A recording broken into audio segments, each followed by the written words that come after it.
Hello, ladies and gentlemen. Welcome to Spitballin'. I'm Matt Taylor here with my good buddy Kyle Amundsen. So, Kai Guy, what do you got for me today? And I see you got a big old list there. Man, I do have a bunch of stuff. I wanted to start out with a shout out to Arlo. Yeah, man. Yeah, little Nikki, fucker. yeah. Hey, if he's watching this, little guy. Well, we got a picture. Nikki and Arlo in their spitballing garb, and apparently he's doing much better. I touched base with her just briefly, and found out that he's recovering really well. But then I didn't get back to her until like today, and she works for a living, and she was unable to get back to me as of yet. For a more Yeah, well, it looks like he's doing great in the picture. He got a cast on his arm, but he's smiling big, and he's got just some cool apparel on. Just a sharp dresser. Yeah, looking good. Yeah, that was pretty awesome. They raised something like $3,400 out of their 4,000 goal. So, I mean, that's a huge. Mostly because of us. I would think it's all because of us. Okay, probably. I mean, I know you donated, $3,280. No, that was awesome, and it's cool that somebody can. That's a good part about social media, that somebody can be in a bad spot and ask for help, and people can offer it. Yeah, I agree. And especially somebody that that everybody knows. Nikki holds down a couple. Like 2 jobs. Right. I mean, not counting. Raising kids, which is a fucking job all on its own. And she, she just transitioned from one job to another and had that lapse with her insurance and stuff like that. Right. Just in a bad fucking spot, it was, that was a cool, it was a cool little outpouring of support. For sure. And I mean, there's a lot of people that can just sink, one little fuck up like that, and you end up with a $5,000, hospital bill you can't pay. And the next thing you know, you're, having to go bankrupt, and, instead of doing that, when you just have a bad business and lose all your money over and over again. Yeah, anyway. Or being morally bankrupt, which is something I know about. Yeah, exactly. I got something that I wanted to bring up. Have you heard anything about this guy? Let's just wait on that till I'm done with all my stuff. No, fuck off. Rick Bayless. Have you heard anything about this Rick Bayless guy? I don't know Rick Bayless. Okay, so he apparently is a chef, and I wish I would have done a little more research, but we're spitballing. But he's a chef. I think he's located in Chicago, but he's kind of well known as one of the best Mexican and all through South America cuisines, right? And he's just awesome. I mean, he's won a bunch of awards, and he's just awesome. And now, guess what's happening? Oh, is he getting deported? No, because he's white. Oh, damn. Okay. So fucking people are protesting his restaurants because of cultural appropriation. The fuck out of here. No, that is some fucking woke ass shit right there. Damn. And I mean, I'm sympathetic to cultural appropriation in, some ways, but this is not a guy who is taking this lightly. He's been a chef for 20 some odd years and has dedicated his life to the culture and people of South America, and makes some fucking fantastic, authentic Mexican food, and people are protesting him. So there's such a thing as picking your battles. And if this is your big issue, you're a cunt. Yeah, I would go with cunt. Leave that fucking guy alone. The rainforest is on fire. Fucking, just fuck. What the fuck? Oh. I thought you would like that. I just read the article and I thought, God, this is something that'll just fucking push Kyle's buttons. That's why right-wingers make fun of lefties. It's because of fucking dipshits like that. Exactly. I mean, I was just watching the newsroom, the clip he put on there the other day, and when what's his name, Jeff Daniels looks at the girl and he goes, and if liberals are so fucking great, then why don't they ever win? Why do they lose so Why they fucking lose so always? fucking always, yeah. Great line. Fucking great line. You know? It's absolutely true. And then, so I was talking last night to Sam Gibbons and Matt. What the hell is Matt's last name? I know, but it'll come to me. But Matt, who is the bartender up at Harpo's in Merrifield. And we were talking about this, and they're getting a little heated or whatever. And then Matt, who apparently is a pretty big sports fan, which I didn't know, he said that I should say that Skip Bayless, that you're a big fan of his. That's his brother. Do you know Skip Bayless? Okay, maybe you didn't know. I thought he said you'd just I'd get a hell of a reaction on you. So Skip Bayless apparently is a very vocal sports commentator that that a lot of people hate, but you don't know. Well, I hate a lot of, I rail against the whole, I fucking hate sports announcers, and I really hate sideline reporters. They're just fucking useless. Hey, guess what? The person that you asked, for a couple minutes, a little fucking blurb, they're going to say exactly the same fucking thing as the idiot did last week. Fucking sideline reporters suck. So when I was a kid growing up, my ma used to watch football. She loved to watch football, but she fucking wouldn't let, if you tried to turn the TV up, she might break your hand, right? So she would listen to the game on the radio and then watch it on the TV at the same time with the volume off, because she did not want to hear people talk shit about her team. Especially John Madden. Even John Madden's the way he talked. I don't know if it was his voice. Maybe it was because I don't know if it's because he was overweight or old or whatever the shit. But the way he talked just pissed me off. And he was the master of fucking oversimplifying things. But and that was then. It's gotten worse since then. The team that the duo that actually did the Vikings game last week, Daryl Johnston and the other dude whose fucking name escapes me. I actually like them all right.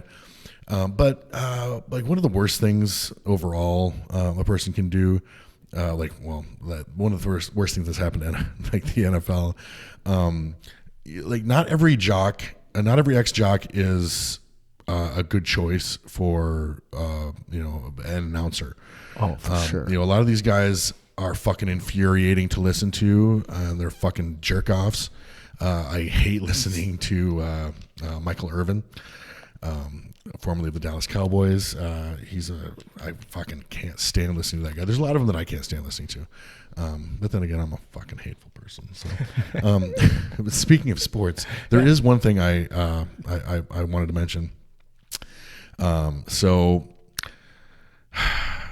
I was watching the newsroom, and I'm 4 or 5 episodes into the first season. I'm going to try to talk Meta into watching it with me, because. Well, before you do that, did you remember the episode where they talk about the movie Rudy? I don't, because I don't think I've ever seen the movie Rudy. That is what I was going to tell you. You need to remedy. Rudy. It is a football movie. What? Okay, it's not a football movie, but it does center around a guy whose dream is to play ball at Notre Dame University. And I think you should watch this. I really need you to watch this. Okay. All right. So I'm assigning a little homework, and I'm going to put Meta in charge of that, because she runs shit. And started rewatching the newsroom, and I just love every fucking minute of it. I think I might be enjoying it more than I did the last couple of times. Do you think it's because you're watching it with Christine and you're sharing it with somebody? It could be, yeah. And because she laughs her ass off during. We both laugh. I mean, that show's funny as fuck. It is. Yeah. And in the dialogue and stuff is so well written. You just don't get exchanges like that in everyday life, and it's fucking fantastic. When I watched it originally, it was a pretty, I don't want to say a dark time in my life, but it was a stressful time in my life. It was toward the end of The Shine, and it was so, and I was watching it alone on my computer in my bedroom. So I think it would be, and then I revisited it. I've watched the whole series twice, but it was kind of back to back. I got done with it and I was like, fuck, I'm watching that again. So I think it will be fun to go back and watch it again, now, and to share it with somebody. I think that makes it a big difference. I mean, I have watched movies that I've hated when I watched them alone or with, certain people. And then I've revisited them and been like, what the fuck was I thinking? That's a great movie, so for sure. Yeah, okay. I'll watch Rudy. I don't know if I can do it by next week, but I think you'll like it. Let's see. I wanted to make a quick apology.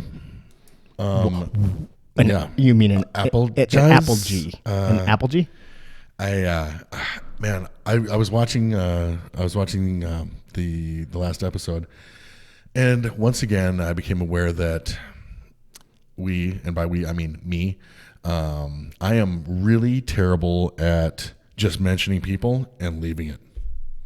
Like I reference Noah, and people are probably like, who the fuck is Noah? Yeah, that's a good point. And I do that nonstop. Yep. Noah Anderson, the jiu-jitsu prodigy, he works with me at the bar.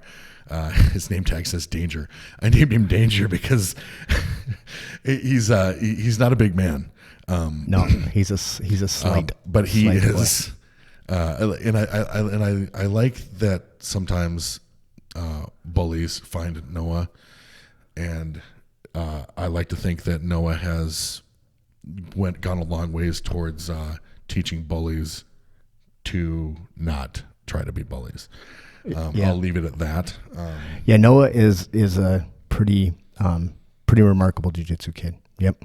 I've been training with him since he was I think about 8. Yeah. And I remember he was kind of in an interesting time period because we had a pretty good sized class of youth, but they were all like, 11, 12, 13. He was 8, and he's slight today. He was a tiny little thing back then. So he was always working up. He was always the smallest kid, and he was out, and everybody was older than him. So like, I don't think the kid won ever, for years. But he always stayed in it. And he hung in there until he was winning. And I remember all the time. The first tournament that we ever went to as the Warriors Alliance, and we had a huge group of guys that went down there. There's a great story with Brandon Notzel where he is just destroying everybody, but he was like it was like his 9th match. And I mean, doing a jiu-jitsu match takes some juice out of you. So, 9th match, he's getting tired, and he's got this guy, and he's got him in a Kimura, and he's having a hard time getting, when you get a Kimura, which is an arm lock. See, I'll explain. So he's got the guy in like an arm lock, and he's trying to pull it out, but the guy's got his belt or whatever, and I'm just freaking out, and I'm going, and I said, Brandon, give it everything you got. And he looks up at me. And if you guys don't know Brandon Notzel, by the way, who is a tattoo artist in town, I do it too, a fantastic tattoo artist and also a tough motherfucker. He looks over at me and he grins, this big old grin, and he goes, everything? And that arm now hangs on the wall of his tattoo shop. I fucking thought the guy's arm was gonna come off. He screamed and tapped with all appendages. But Noah. So he's in the youth division at that time, and he's competing, and all of a sudden, this is one of the first times I think Noah ever competed, and he's like fucking smoking everybody because they're his size, his age, whatever.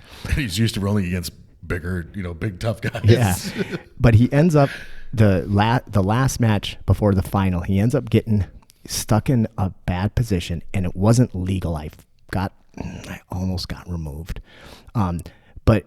If you know what a rear naked choke is, it's where you go like around the neck and then behind the back of the head, right? And that is a completely legal submission. But you can't do it, especially not in the kids division, from the front. So behind the back of the neck and then with the hand on the forehead. Okay, that's a neck crank position. It's not even very effective, but it's dangerous and it's illegal. Well, he was in that position and it was really fucking hurting him. And he wanted to tap. He didn't. And then he gets done with the match. He wins by points on that one. He gets done, and then I almost get removed because I have a little argument with the ref. And I'm not a great corner. I get a little emotionally involved. Well, I'm a pretty good corner, but I get a little emotionally involved, and I'm definitely willing to get fucking thrown out of get ejected from the game. But anyway, so I was pretty upset. And then I went over to him, and he was upset too. You know, he was hurting, and he wanted to quit. He was done. He didn't want to do his last match. And I this is one of my proudest coaching moments. But I grabbed him by the arms. I said, "No, I get it, man. That sucked, and it hurt, and you can quit, and that's okay with me. I still love you. Yeah, I know you're tough. You don't have to continue. But if you don't do this next match, you'll never know. You'll never know if you won or if you didn't win. And I don't care what decision you make, but I think you can do it." And he went in there and fucking smoked that kid. So, and then I don't think he lost much after that. He went on a rampage. So yeah, Noah's a tough kid, and it's not just about all jiu-jitsu and stuff. He's an interesting guy too. Great dude.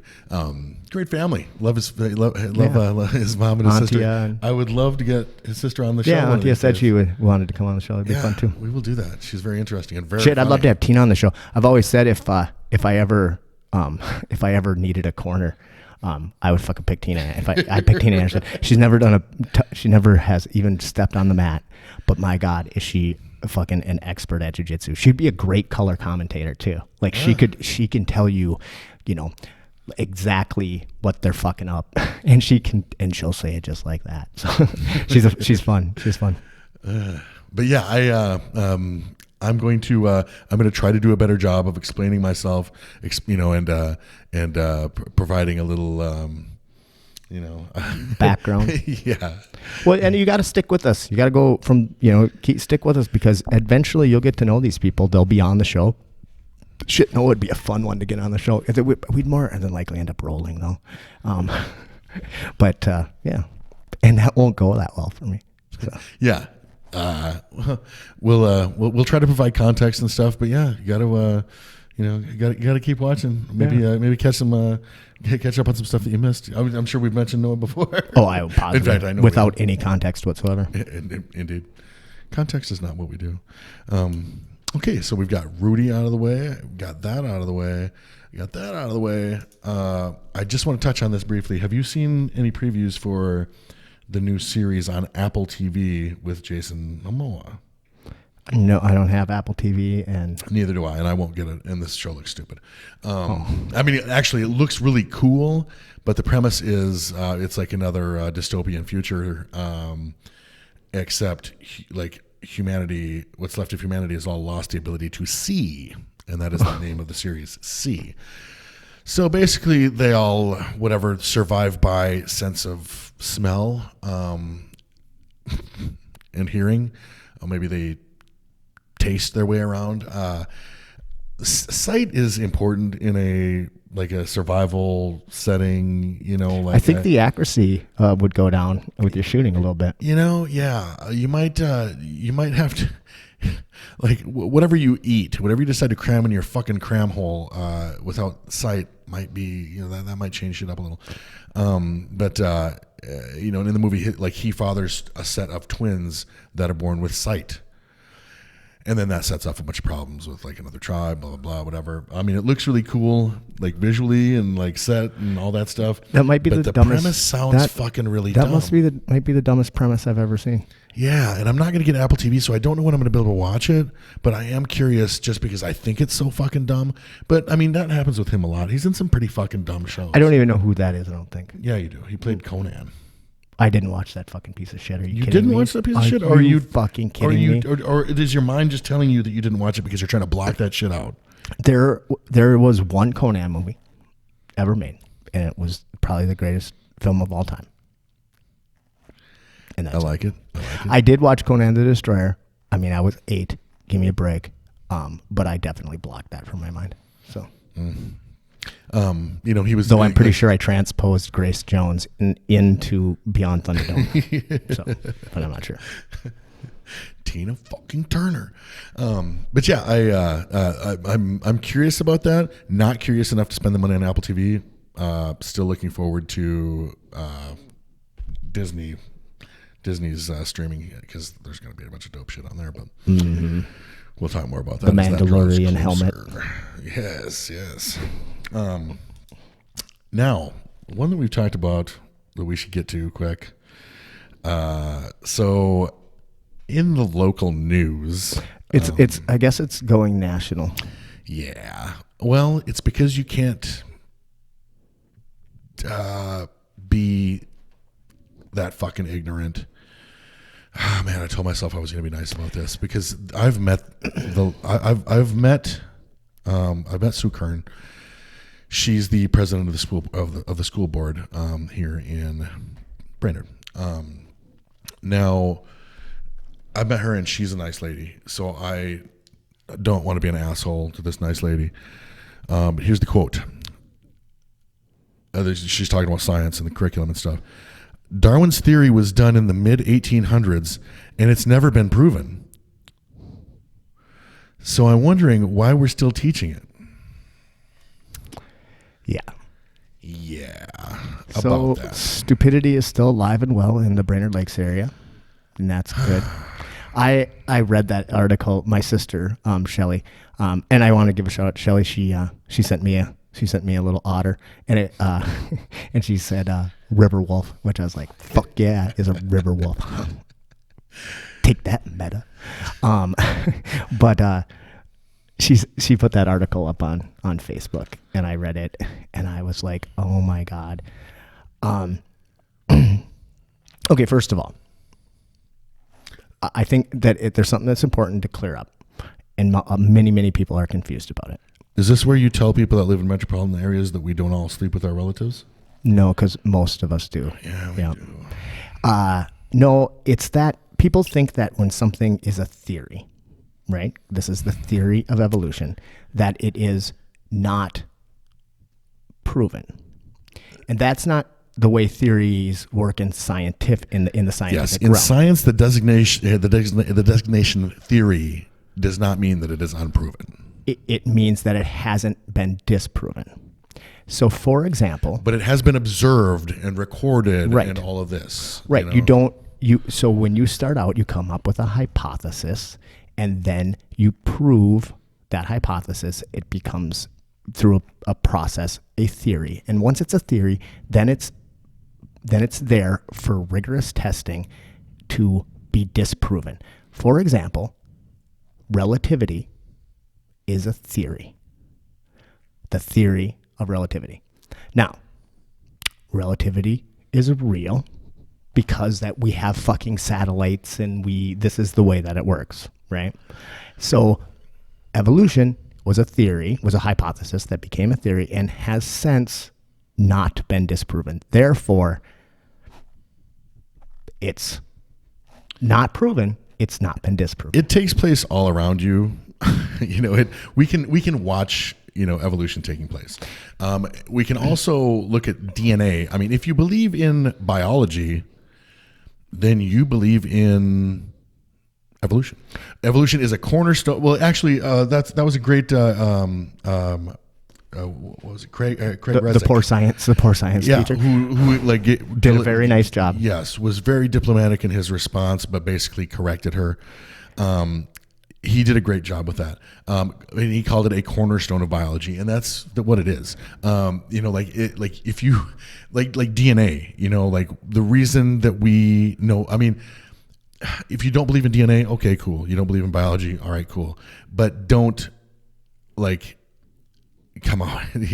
You can choose to disbelieve this shit if you want, but don't expect that to have any impact on curriculum in schools and shit like that. Because if you want to be ignorant, I mean, that's your fucking choice. And it's a federally mandated curriculum. It's not like the science teacher can be like, yeah, you're right. I don't think we should teach that hogwash. Let's just, let's just teach everybody that, the earth is 6,000 years old and, God waved a magic wand.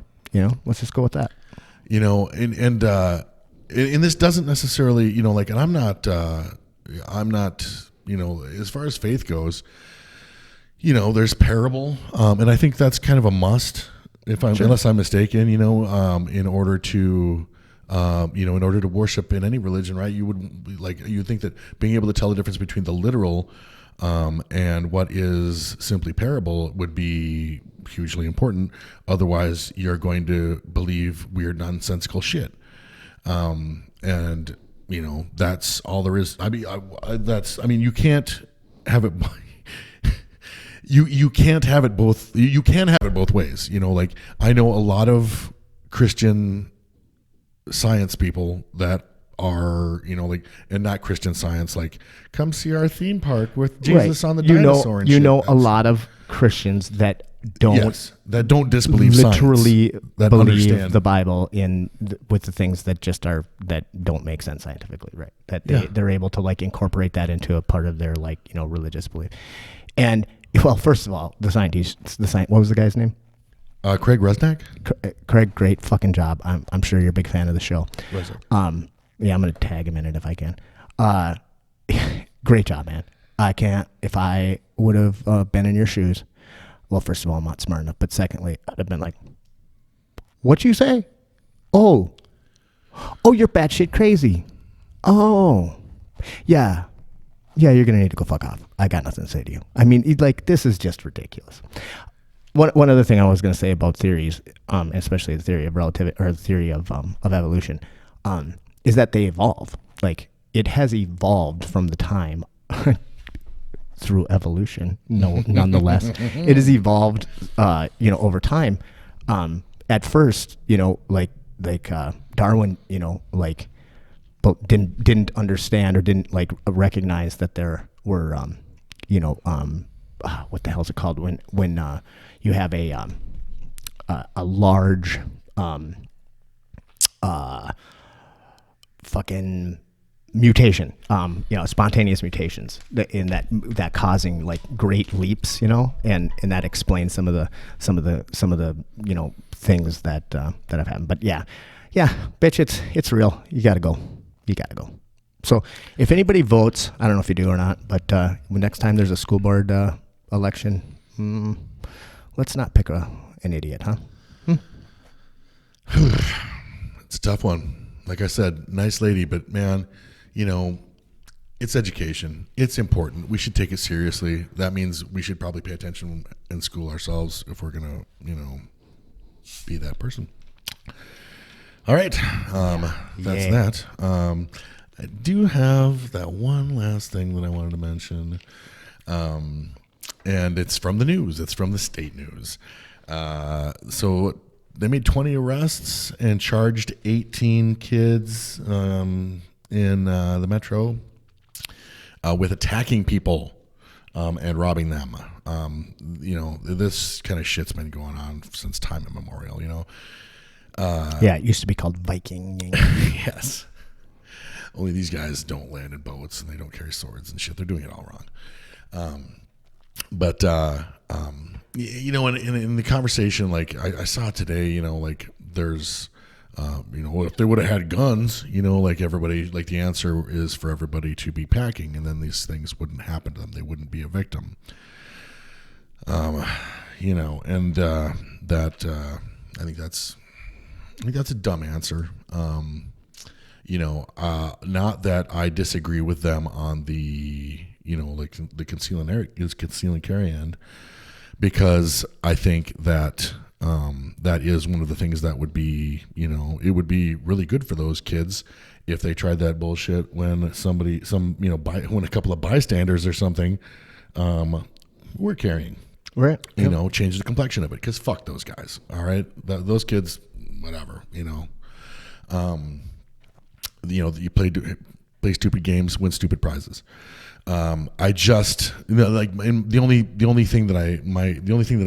only issue I have with it really is that it's hard to bring a weapon into bear sometimes when you're ambushed. And these kids by a group of 20 kids, when these things start out, like I know what people see in the video and shit. Like they get like an eagle eye view of what happened. Okay, so and of course, everybody thinks they're like, I don't give a fuck how many times you beat off watching John Wick 3. All right, shit in reality is different. Well, and the crazy thing is, so let's just say that you're in that situation. You're only. Was this Minneapolis or St. Paul? I believe it was Minneapolis. Okay, so you're down in Minneapolis and you're there and you have your license to carry and you have a gun and you're in this situation. Like, when is that line where you decide, all right, I'm going to start That's one of the killing things. Children? Because these people are from the age of 15 to 27, right? That's what it said in the thing. Yep. So so now I'm gonna kill some kids. Like, what am I losing? Nobody lost their life, right? Well, at what point? Yeah. And at what point do you decide you're going to draw your weapon? When you decide you're going to kill people. That's the only time to draw your weapon. Like you're like 1 minute you're like you're walking out. You walk outside of a busy bar. You've been in there drinking and shit. And you got a gun? Yeah. What the fuck's wrong with you? Right? That's illegal. But like you're in one of these places, whatever. You're carrying, and like it's you have to figure like okay, you see what the common denominator with these kids, like what is it? Okay, you see a black person, and then like, so when do you draw? When you see a black person? Do you draw when the black person comes up and starts talking to you? Or do you draw like after you, like when you get hit and then you're in a scuffle and shit like that? Like, when are you drawing your weapon? So this shit's been going on forever. And, like a lot of times, somebody's like walking by themselves, minding their own business, and they're looking, these kids are looking for, they're not looking for people that look capable, they're looking for drunks, they're looking for weak targets and shit. That's how this works. And, like if you approach someone and, and then sometimes they'll say something, you can really set yourself up nice, for the one time or whatever, you can like approach somebody from the side or whatever, and say something to them, like whatever, excuse me, anything, and then they turn their head right into a fucking punch. And, so after they hit me, then I would draw my weapon. So people are so it's such a weird thing. 'Cause I mean, I have my license to carry. I've had it for a very long time, and I hardly ever carry anymore, but I used to. Brainerd used to be a little different. I don't know if you remember. But back 15, 16 years ago when the Eclectic Cafe first started, downtown was rougher, and I would, drive to the bank and do my deposits every night. And like, I carried a gun on me at all times, or at all times when I was doing that anyway. And it was something that me and, Tharg and Sam, who both, had their license to carry at the time too, we would talk about in great detail about like how does that even work out? Like, when do you, like draw your weapon? And really like the answer that, is that you don't draw your weapon until you are, going to use it. It is so, because it's a self-defense weapon. So by the time you pull that gun out, you are in the process of killing somebody, and that's pretty late in the game. Yeah. And it's not like a police officer is a completely different thing. I mean, they preemptively draw their weapon, and it's a deterrent. But a gun, when you have a license to carry, is not a deterrent. If you draw your weapon and nobody's attacked you yet, you're going to fucking jail. You have committed a crime, and people kind of don't understand that carrying a gun is it's a last defense. It's your last defense. And everybody assumes that, okay, you've taken a conceal and carry class, and you watched like all the Death Wish movies, right? And now you're ready because you're trained. Like, just because you train, like, I mean, guys practice that. Guys get trained. Guys practice that shit. Guys, like Carter. Shit. I mean, like practicing that shit. You practice that shit with him. Fuck, it was so brutal. So my buddy Josh Carter, you just did it again. My buddy Josh Carter, who was a sheriff's deputy, also he was a. I don't want to like really try to delve into his background because I'm not 100% sure, but I know he spent several tours, and I don't know exactly what he did, but he was let's just go with a badass motherfucker, and he was a sniper. I'm not gonna. That's why I wanted to say that, but I didn't want to say that. All right, thanks, asshole. Anyway. But he was, he's a badass motherfucker, brown belt in jiu-jitsu. And we used to talk quite a bit about police officer training, and he really, and I don't want to talk for him, but he didn't believe that even police officers had enough training, and they have a lot of training, and that means that like the average Joe simply doesn't have enough training to responsibly, carry a firearm in a way where it could be a deterrent. You know what I mean? Like, sure. Like that. You don't need to train a pile to like you have a gun for self-defense, especially if it's in your house or whatever. But if you are actively carrying and you plan on like pulling that gun out and like using it proactively, You don't have the training to do that. But Carter used to, we used to come in with a plastic gun, and he would do gun retention training. Holy shit, was that brutal. So he'd have this plastic gun, and your job was to get it away from him. Actually, what your job was to get thrown on the ground and hit with a fucking gun. That's what your job was. It was horrible. But that's Josh Carter. That's not random dude. That's not fucking Right. Joe Blow. Drawing a firearm while you're already engaged in melee, especially with a fucking group of people, is problematic. There's, I feel like 9 out of 10, I feel like 9 out of 10 times, like the guy that, putting too much confidence in that kind of thing, that's going to end badly for him. Well, yeah, if you shoot somebody now, and there's, in this case, there's 20 people, and you shoot one person, what are you going to shoot 20 people? And they're probably maybe they scatter. Well, just getting a chance to draw your gun, Or maybe they beat you to death. I mean, I feel like, how often do you hear me brag? But I'm going to tell you this. If I get to pick my punch and you don't see it coming, this is your brag. You could sucker punch anybody out. Right? I mean, basically, I'm a puncher. I just, unless you've got a magic fucking chin, which they're out there, I'm going to knock most motherfuckers out, it's not a thing. And then you're going to lose your gun, your wallet, and your fucking cell phone and shit. And more than likely your life. If you pull a gun in a situation like that, it's more than likely escalating the situation to the point of fatality, And again, God, I feel like I'm on the non-pro carrying gun side of this issue, but I'm not. No, because the guy that should have it is not that fucking, but the guy that should have it is not the person that they're fucking looking for anyway. It's the guy that has his fucking head on a swivel. He's streetwise. He's sober. He's fucking, he's competent, and that is the guy that those people fucking shy away from. You remember a couple of years ago that guy was in the mall at the Mall of America, fucking with a knife, slashing people up, and he got shot by St. Cloud, right? I thought it was Mall of America, but whatever. Who cares? We don't need to know the truth. Yeah. But he got shot by the off-duty police officer. Yeah. And and not all off-duty police officers carry a weapon, but he did. He had his license to carry, obviously. It's given with a job. But yeah, and he ends up and that's like I'm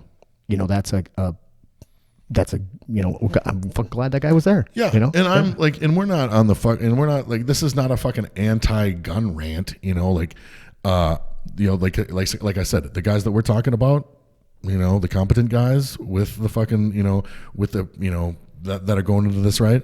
Yeah, by all means, of course those guys should, but carry away, you could fucking be the one that, stops this crime and shit. And those kids, if they get shot committing that crime, fuck them,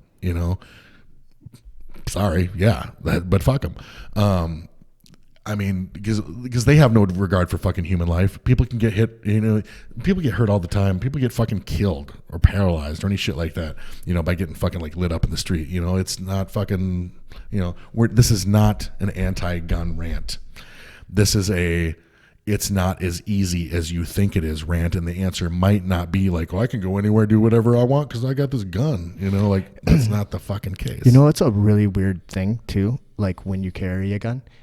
That's why I stopped, honestly, was like, this is a hard thing to even say because it makes me feel like a bad person.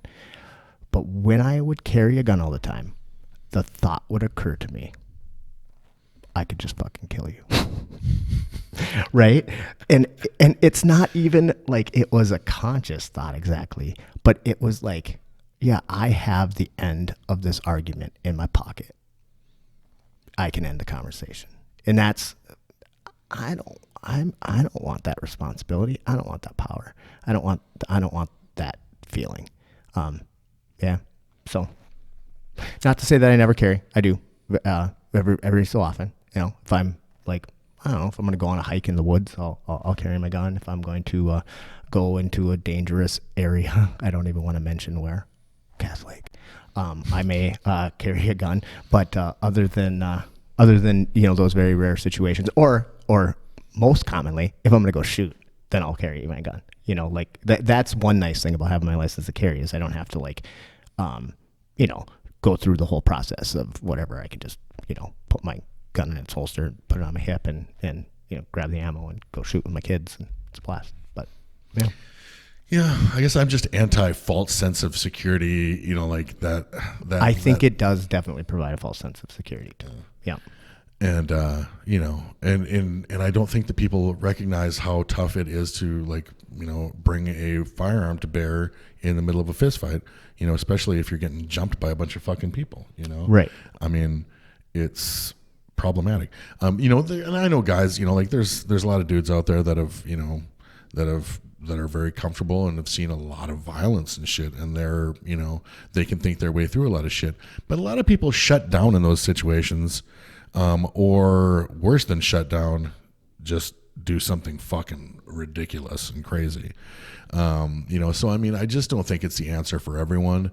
But the tough part is, and I don't think anybody thinks it's the answer for everyone, but the tough part is being realistic with yourself and knowing if you're the guy that is competent and clear-headed enough to, be part of the solution, or if you're the other guy, and Right. There's a lot more of the other guy. There's a lot more victims out there. Well, and the key is training too. I mean, just like with police officers and just like with, anybody, anything, just like anything, if you train it, you will, you'll be better at it. And I don't think that there's nearly enough gun training. I mean, shit, the license to training carry, and practice. You don't just learn this shit. Well, And you've got it forever. when I say training, that's what I mean is practice. Back when when I got my permit to carry, it was an 8-hour class, and we shot, I think 12 shots, and that's it, man. There you go. Here's your license. Carry a gun.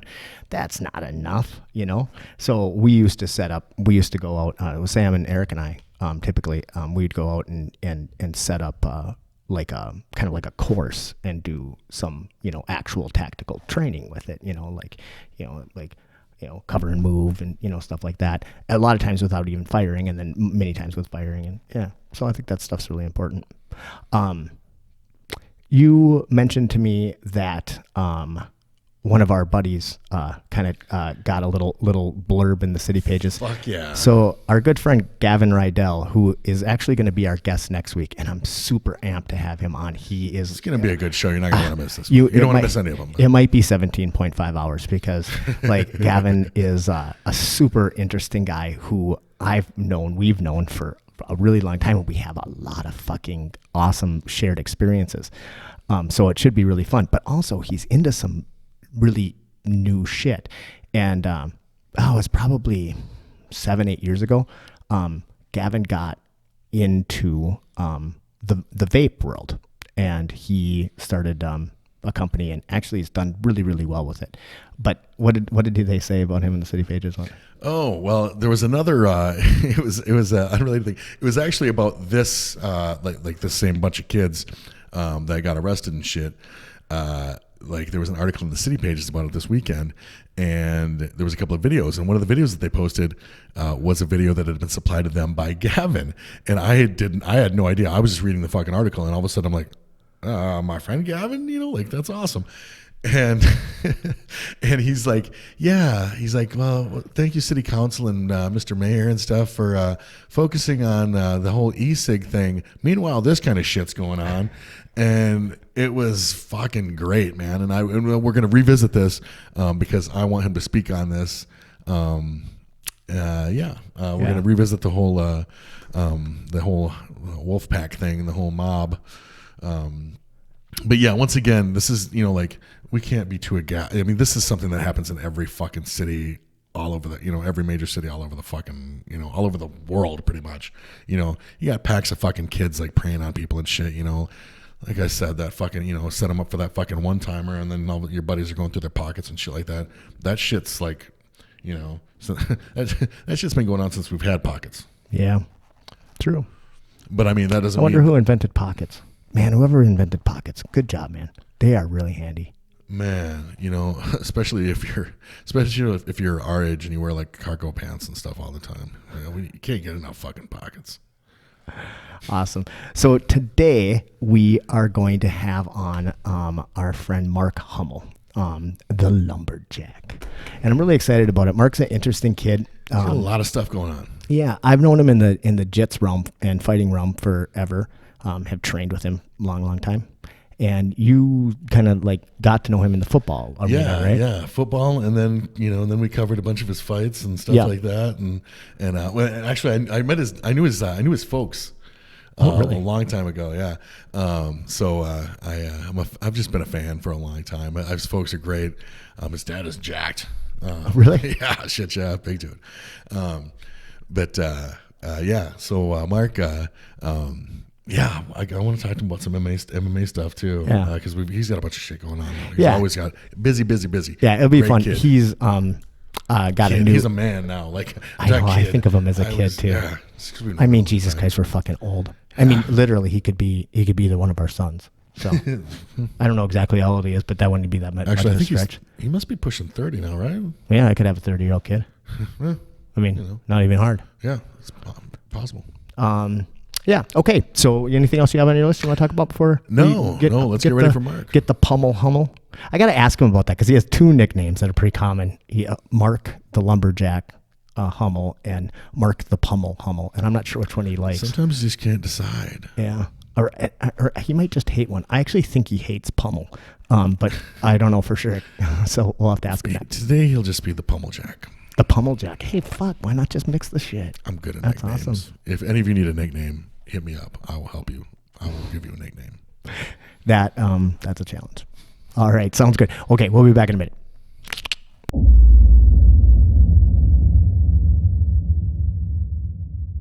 Well, welcome back, ladies and gentlemen. I'm Matt Taylor here with my good buddy, Kyle Amundsen.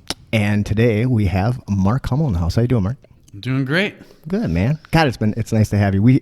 When we first did our first episode, I know that you were one of the guys that came up on our list of people that we definitely wanted to have on at some point. So Yeah, no, I definitely appreciate it, and I feel honored to come on the show. I remember when we were just kind of talking about it in MMA class. We just got done. You're like, yeah, Kyle Amundsen and me, and you kind of brought it up, and I was like, that'd be a great idea. And then I ran into him on the street, and I'm like, when are you going to come on the show, man? Yep. Oh, yeah, I was riding my bike, Paul Bunyan Trail, and I saw you in Pequot. That's right. Yep.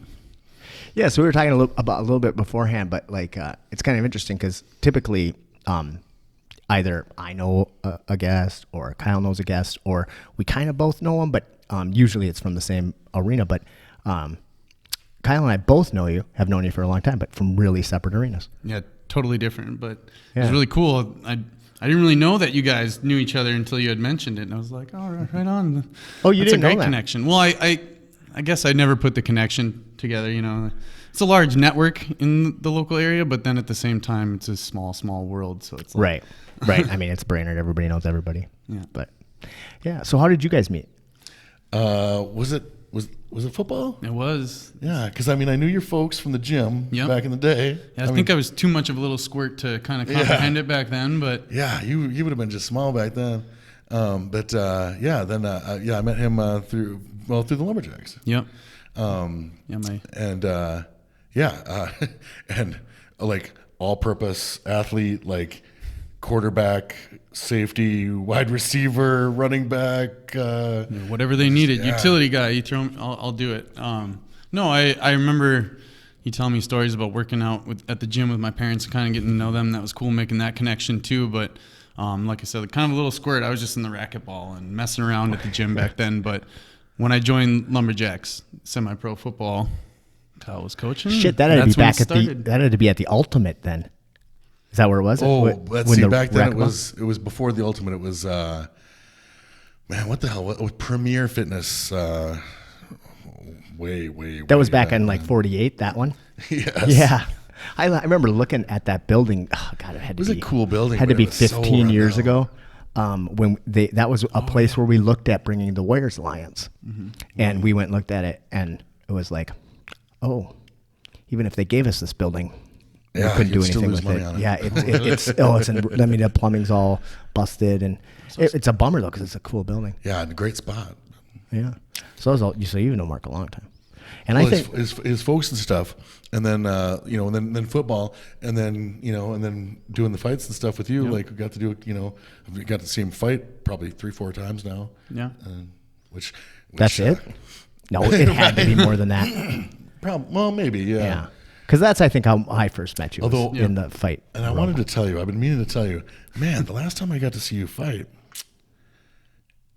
looking good, man. Looking good. You were Bud Brawl? Yeah. And Brenner, yeah. And, man, I've never seen you so aggressive. Yeah, that was awesome. Well, thank you. I'm going to take a little responsibility for that. Yeah, no, totally. I got to get closer to Mike.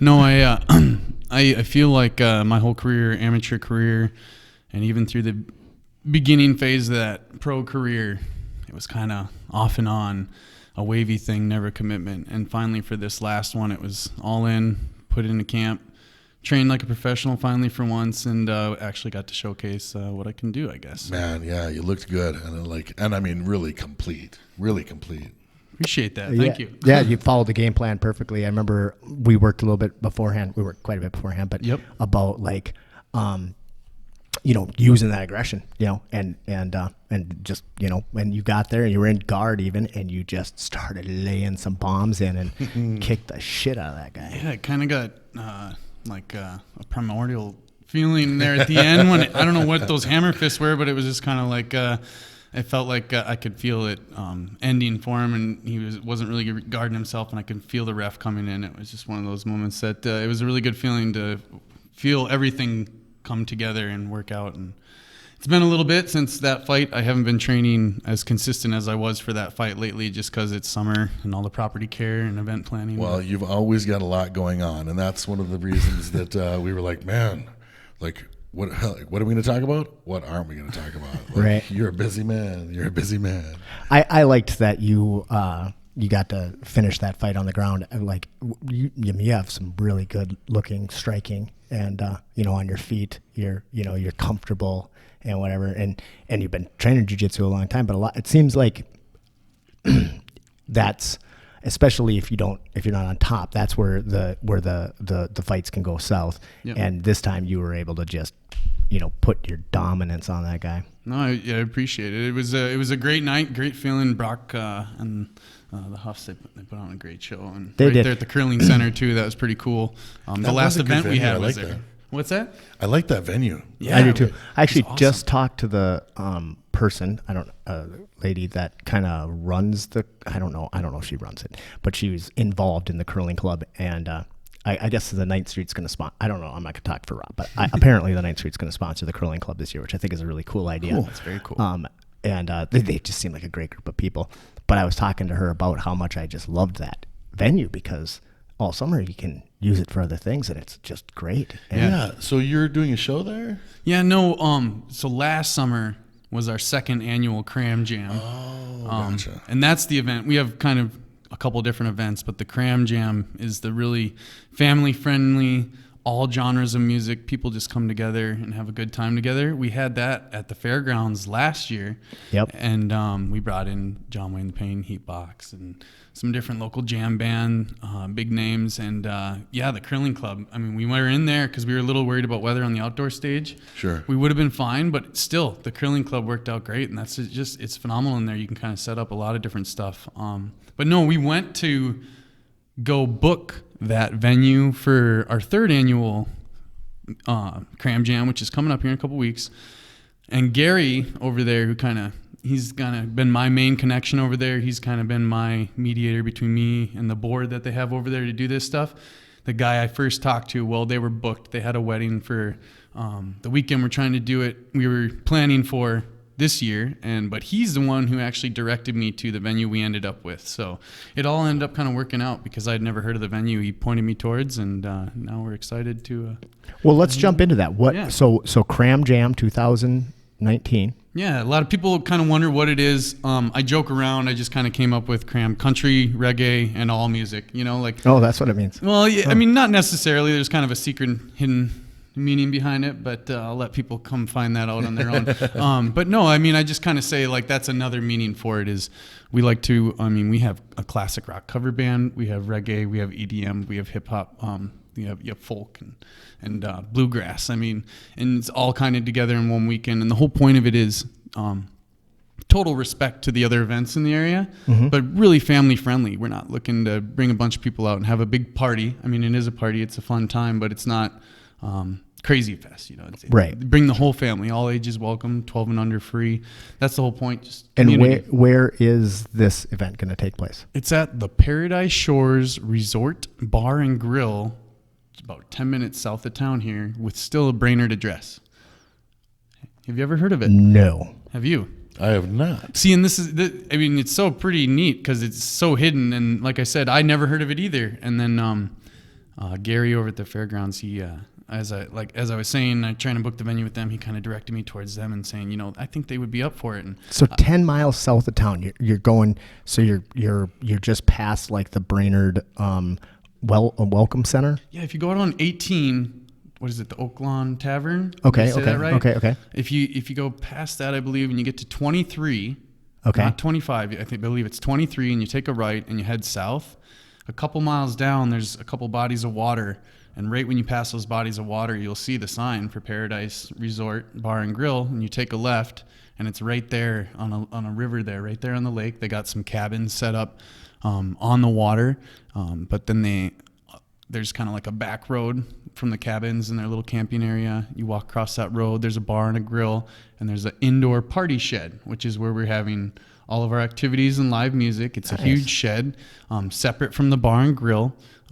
You walk outside and it's kitty corner right to it. But then there's also, you walk up this hill and through a path, and there's this huge open field for camping, for tent and RV camping. So you got camping Nice. and music and all that stuff right on the river. Yeah, that's great. Nice. That's great. And that's something I've always liked about your events, like the last one at the fairgrounds, that it was a 2-day event. It's overnight, and that's fun. It's fun to be able to go camp, and you're going to be able to camp at this place as well. Yep. The tent camping is included. You can either get a 1-day pass or a 2-day pass, but tent camping is included in the ticket price. But if you want to do an RV, even though there's no electric hookup, you can still bring an RV. That is an additional price. But yeah, the tent camping, it's just included with the ticket price. Cool. And this place is great because they have cabins on site. So there's cabins available to rent? Yep, and they got it 50% off for this event. If you want to call ahead and call Jenny at the Paradise Shores and Resort, you can book a cabin if they're still available. I know there was only 4 or 5 of them left, I think, but there's still some cabins there available, 50% off for the weekend, September 27th and 28th this month. We'll have to link that too on the. Yeah, we will. That'd be So, great. so are you doing? What's your headline? Is it going to be John Wayne and the Pain again? Well, John Wayne has actually started a new project. It's called Johnny Wayne. Okay. I don't know if you've heard of that. I haven't. Oh. It's still got Weston and I believe Chucky from John Wayne and the Pain. But Okay. I know for sure him and Weston, they kind of went off and they're doing this new project called Johnny Wayne. He just came up with a new album and released it at Shangri-La Festival in Harmony Park. Okay. Yep. And then so now we're kind of he contacted me and was like, I'd love to have kind of a new album released and tour kickoff in Brainerd. So that's kind of what we're doing, is kind of celebrating his new album and kicking him off on his tour as he heads out right here in Brainerd. And Awesome. And he's going to be playing on the Saturday the 20. Yep, Saturday the 20. Let me get this right. 28th. Yep. Okay. Yep. The Saturday though. Yep. And then who are you having Friday night? If you've heard of the Misfits band. Yep. They've been at a couple of our events. Great cover band. Great musicians. They're out in Nisswa. They play a lot at the Pickle up there and various venues throughout the area. They're kind of doing Friday night, and then we haven't decided before then. We're either doing like a karaoke kind of setup, open jam kind of, a mixture. So we got that going on for people want to bring their stuff out and jam before them on Friday night. That's the whole That'd thing. be fun. Yeah. That'd be great to do like a karaoke deal, Yeah. that'd be fun. Yeah, so we kind of got that going Friday night, and then we have local artists playing throughout the day Saturday. We might throw one more on there Saturday, but we mainly wanted to focus on the jam karaoke kind of feeling leading up to, as people are setting up their tents, getting ready and coming in. have a good time with the Misfits, and then when the Misfits are done, we'll be in the camping area at a bonfire pit set up that we're going to be having acoustic open jams late night into the night. So if you no drums or anything plugged in, but we're going to be doing an acoustic jam that'll be going late into the night after the live music both nights. But that first night it's going to be hosted by Lucid Llama and Shaggy Mutt, and they've been at a couple of our events, and they'll be coming up from the cities, and they got some great music and just great musicians as well. So that'll kind of go into the night, and there'll also be a live fire circle next to the acoustic jam. So anybody that knows spinning fire, poi, anything like that, there'll be that going on in a very safe atmosphere for people to watch and enjoy next to the acoustic jam. That sounds fucking awesome. What's the price tag on this thing? Oh my gosh. I believe the pre-sale tickets are $24 for a 2-day and $16 or $17 for a 1-day. So they're free. That's what you're saying. Pretty much. So yeah, it's a ridiculous cost for a music festival. $24 for 2 days and you get to camp. Yeah, fuck. That's free. Yeah, right? That's kind of a no-brainer. Yeah. Damn. So is there going to be, so they have a bar and grill there? They do, yep. And so is there going to be, like, are they going to cater the event to, like, are we going to, okay, do I gotta bring my own beer, or am I going to buy a beer there? Well, they're totally okay with BYOB as long as your drinks stay in the camping area. Okay, but makes sense. You can't bring your drinks into the venue or the bar and grill area. That totally makes sense, and that's a great way to do it. Yeah, they don't care if you have anything in the cabins or the tents or the RV, right, as long as you keep it there. Yep. Where the venue is, where the party shed is, we'll kind of have a fenced-in area, and then the bar and grill. I mean, you just got to keep it out of those two areas, and you're pretty good. But they will be serving alcohol there. Yep, they have and food and stuff. So they have a bar and a grill. So if you don't want to hassle with bringing your own stuff, you can definitely buy it there. Yep, you can rely on stuff being there, available. It's great. It's very Shangri-La-y. Yeah. Because like at Chang, they have bar set up and stuff, and you can get, but also you can much smaller scale. But that's definitely where the vision came from. So. Oh, it's exactly the same scale you're talking about. We'll go with that. If those of you haven't been to Shangri-La, you should really check it out one of these days. It's at Harmony Park, which I don't even know exactly where that is, but it's southern Minnesota. Do you know the town? Yep, Geneva, Minnesota. Geneva, Minnesota, and they just have this like awesome, basically like park, and they 10,000 dirty hippies. It's fucking fun. It's great. It's fun. I was really intimidated the first time I went, but yeah, so I had a weird experience. So we had booked Wookie Foot at the Shine. Oh, very cool. Yep. And it was a great show. We have some fun stories about that night. Bring the Wooks out. Yeah. Kyle was bouncing for us that night, and Brock Larson. That was fun. But it just was a blast, and I really kind of like, just became like instantaneous friends with those guys.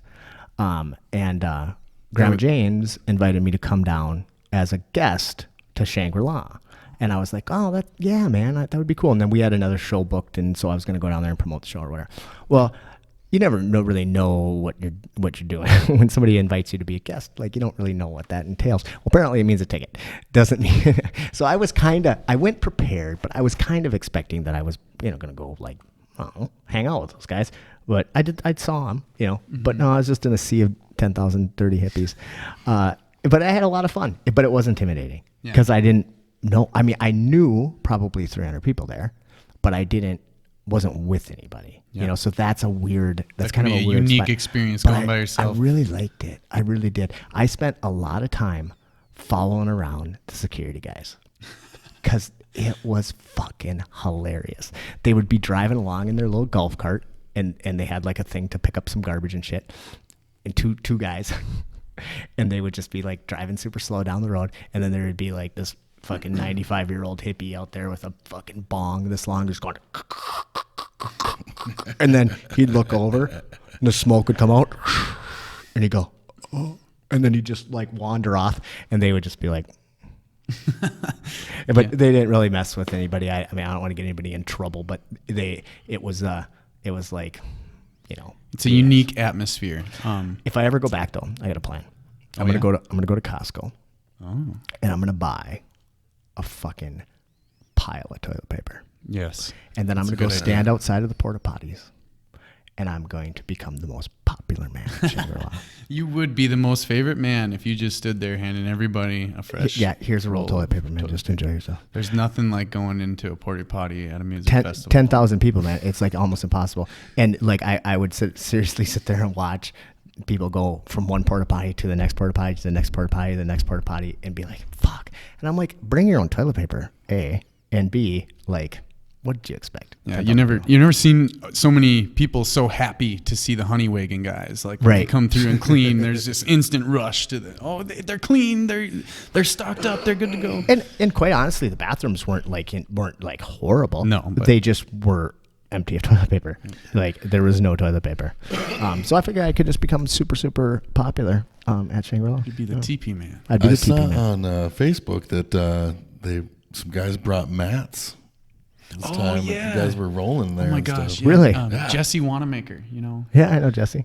I've seen him Tough there kid. the last couple of years. It's always cool. We run into each other and get to chat a little bit. I love I Jesse. don't know him. Like I only know him as far He's as one of Giuseppe's guys. I met him and I've seen him fight, and that's actually when I realized what a good corner Joe is.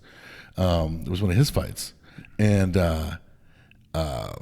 but I just know him essentially from Facebook, and what a fucking cool guy. Yeah, he's very cool. Tough kid. Surfing all the time, traveling. Let's define those two people real quick, because that's one of our rules now. Is if we talk about somebody, we're going to try to explain who they are. So Joe Giuseppe is one of my best friends. He is another jiu-jitsu practitioner, brown belt, super tough old man. I always say he's tough as old shoe leather. And I really enjoy beating the fuck out of him. It's like the best part of my life. And Joe's just a cool guy. And he enjoys beating the fuck out of me. Yeah, you guys have some cool battles. But when he comes up to Brainerd, because he lives in the middle of nowhere. Awesome middle of nowhere though. Have you been up there? I have. You know, I'm such a bad friend because I have not been up there. He's got like this crazy, like sustainable, like middle of the woods, and in his gym he calls it what does he call it? The gym in the woods or something like that. But yeah, it's in his garage, and it's like you wouldn't tell it's in his garage. It's a really nice setup. Yeah, it's pretty cool. But yeah, he's out there in the land, private, surrounded by state land, I believe. Yeah, and keep watching the show. You'll meet him someday. Yeah. I'd love to have Joe on. Yep. We might end up rolling though. But when Joe comes up, and he comes up fairly often, a couple times a month, and it's the Matt and Joe show. We just sit and we'll roll for an hour straight until one of us taps the other. That's it, and then Yep. But it's usually me. Just saying. Yeah. We'll have to ask him about It's not always. Oh, he keeps a fucking journal. He'll be like, yeah, well, remember that one time I got you twice in one day? Yeah. Yeah, you have his little rebuttal. But no, yeah, Joe Giuseppe, great. Jesse Wanamaker. And then Jesse's one of his students, super tough guy, fought a bunch. Yep. And so great boxer. Yeah. Really put together his whole game, and love watching him progress. And I always cheering him on when I see him fighting or got something going on, especially because we're, festy scene friends now too. And that's what we were saying. He brought mats, and I went down there late. I wasn't supposed to go this year, and all of a sudden we found out there's a Sunday only pass that was a little bit more cost effective. So we ended up doing that instead. We went down the last day, and I missed out on the first 3 days, but that's okay. But so I didn't get to be a part of this rolling, but he was rolling, and they had mat burn. He had the worst blisters on his foot and everything, and people were just loving it at this hippie festival. It's funny because people think. I don't know if they do anymore, but there's a perception out there that people who do jiu-jitsu or any kind of martial art, that they're kind of meatheads, aggressive, but that's one thing that I noticed right away. So back in the day, early 90s, I would jiu-jitsu was just unknown to me. All I knew is that it was fucking up MMA. Right. And MMA as it was back then was not what you would even recognize as fucking mixed martial. Basically it wasn't even really called MMA at the time. But it was called NHB, no holds barred. So then when I started to get to know jiu-jitsu guys, I was like, this is not the bunch that, this is not, these guys are not wrestlers. Like, I mean, some of them are, but it's like a lot of guys into nerd stuff and shit, Yep. like a lot of hippie kids, a lot of nerds, a lot of, I thought something more that interesting Craig bunch. said last week resonated with me when he was talking about the BIR clientele. And he said, people who go to BIR are just a cross section of people. And I was like, fuck, yeah, that's true. And I always get like kind of maybe defensive when people like try to pigeonhole jiu-jitsu guys, but it's the same thing, man. Jiu-jitsu guys are jiu-jitsu guys. They're just guys. Like, they're all sorts of guys. You got all kinds of different ones. Yeah. I mean, you got the crazy hick that lives up in the woods and splits his own wood, Joe Giuseppe. And, all the way down, to like, like fucking one of our guys down in St. Cloud, Sea Monster. He's like the super, super smart fucking security analyst, like geek. And also tough as nails. It's like just because you're a geek doesn't mean you can't kick some ass. Yeah. So it really just runs the gamut. There's everybody. Yeah. So that mat attracts everybody. Yep. It's pretty cool, the bonds and relationships that are formed between the different people on that mat too. When I got my black belt, that was it was kind of funny, but I was there and down in St. Cloud, and everybody was there. The whole like all of the people I trained with through the years, but also like Professor Lima, who's like, I was talking to him about like when I started jiu-jitsu, and he was like, "Oh, I won the worlds that year." Fuck you. I was just kidding, Professor Lima. If you see this, I love you. I love you very much. But we were, but all these really like awesome people, and I get my black belt. It's very emotional, and Brock starts crying. It happened, and so I'm like, then they give it to you, and then you're expected to say something, and everything I had thought about saying just kind of like flew out of my head, and I ended up saying, I don't even like jiu-jitsu. And like Professor, there's a picture of me. It's actually on my Facebook. There's a picture of me like holding my brown belt and my black belt on, and Professor Lima behind me with this look on his face, like, what the fuck you just say? And then I went on to say like I don't like it. Like, I'm hurt all the time. Like I would have quit this fucking sport years ago, but I love you guys. Like it's about that.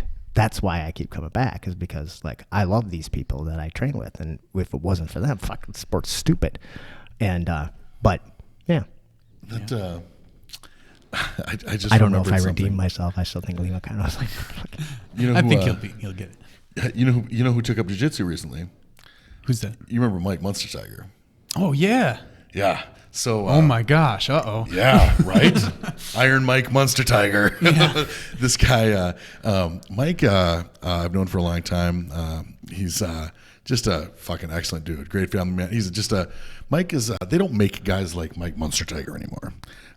He's. No, they're Lumberjack guy. Yeah, he's old school from that brand of Lumberjacks. But he and I played ball together a million years ago, and he used to mercilessly beat the shit out of me. He's a very tough guy to practice against, but yeah, we got to be good friends, and he's super super tough, old wrestler, and just like genetically like.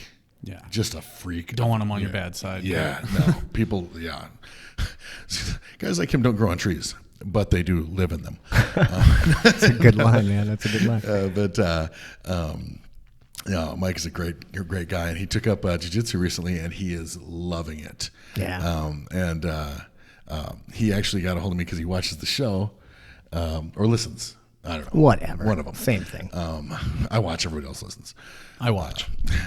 Right on. So he got a hold of me to tell me that Mad Max was the best of those movies, the Mad Max movies.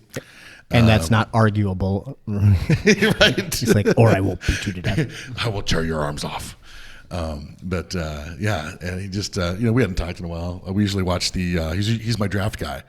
We usually watch the NFL draft together. We broke tradition and did not do it this year, but we'll be back to it next year. But yeah, so we talked a little bit about jiu-jitsu and stuff like that. And so I wanted to give him a little shout out in case this is one of the ones he watches, because he's not a super loyal watcher / listener, but we know that he catches some of them. So hopefully he checks this one out. That's awesome. I want to roll, Mike. I don't. I'm good. Always up for that. Those athletic guys, they can be rough. Well, we had when we first started the Lumberjacks, we were checking everybody's verticals. And Mike hadn't been inside a gym, and I don't know what that means. The vertical leap. How high how high you can jump. Okay. Mike hadn't been in the gym in years, and he just comes in off the street. Well, I mean, but he always works. He's a physical guy. He's very physical, and he's the guy that can just walk into the weight room and just put up ridiculous, inhuman, weights, and it's like, what do you mean you don't work out?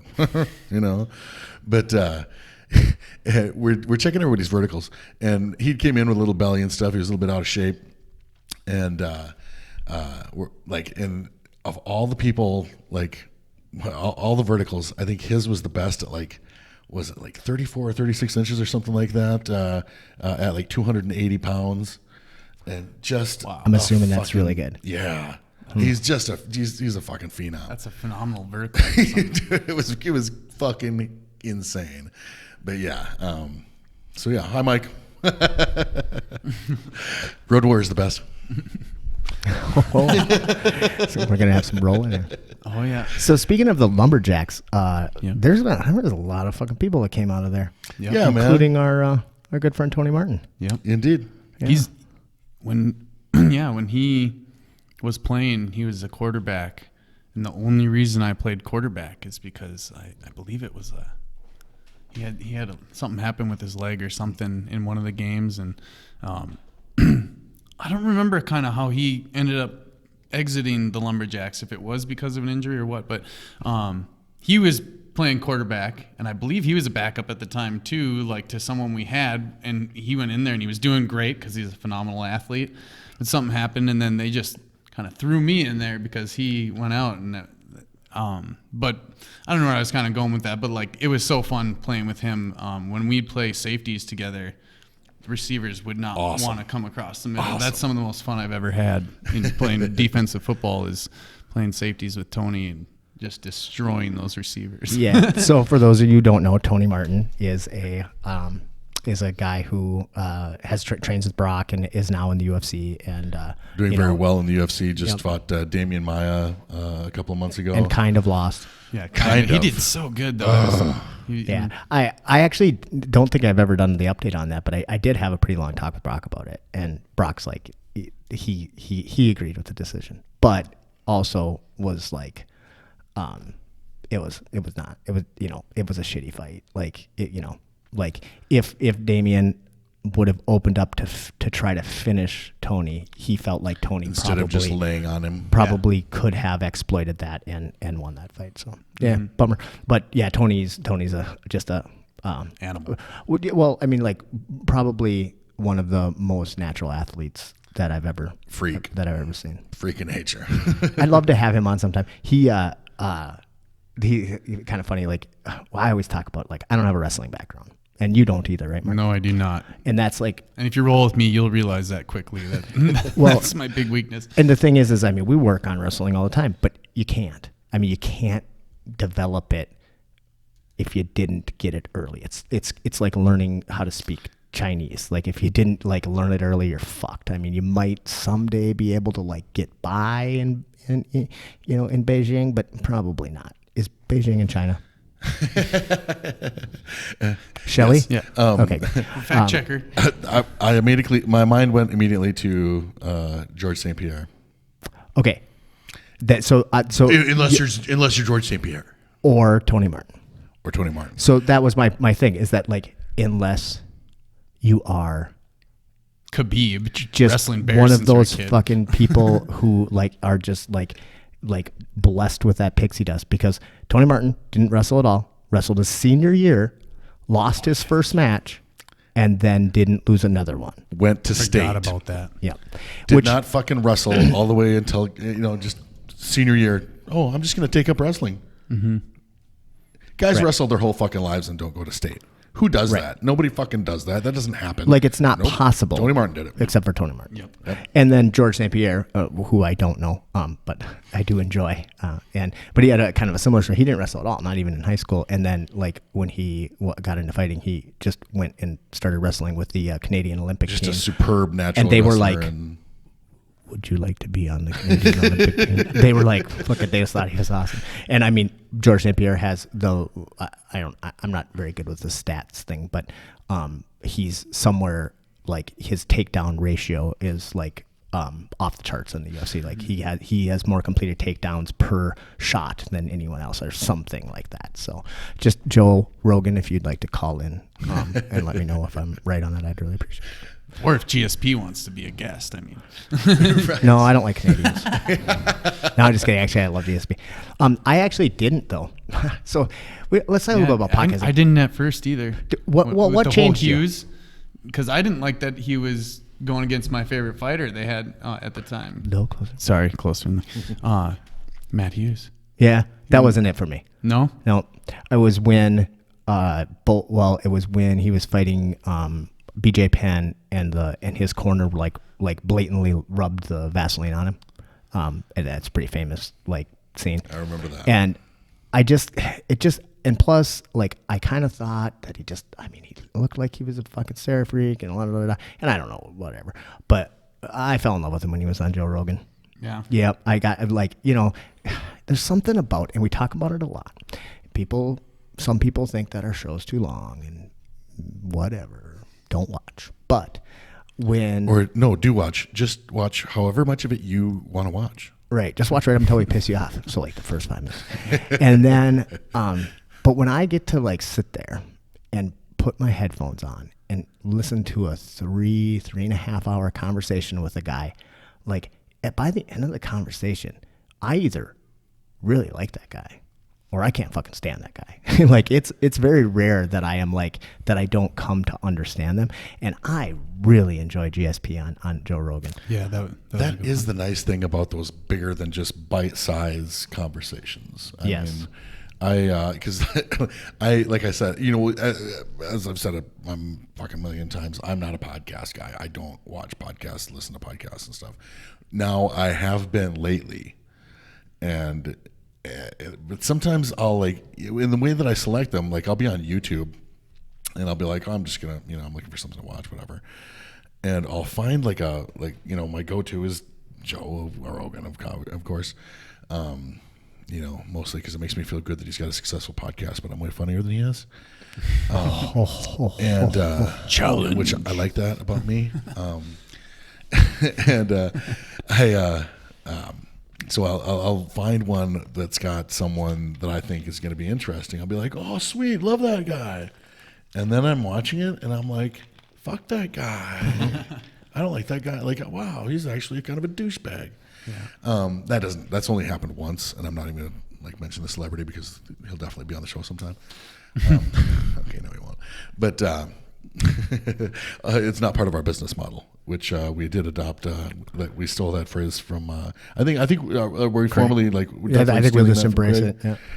When Craig was on last week, our business, our business model. Some people some people do the get rich quick schemes. Yep. And we do the. Oh, I've been lost in a couple. Well, we're doing the stay poor slow scheme. It's a good model. There you go. Absolutely. I gotta tell you, it's way easier. Oh, it's far easier. It requires a lot less of you. Almost nothing. Way easier to follow. I'm just suited for it.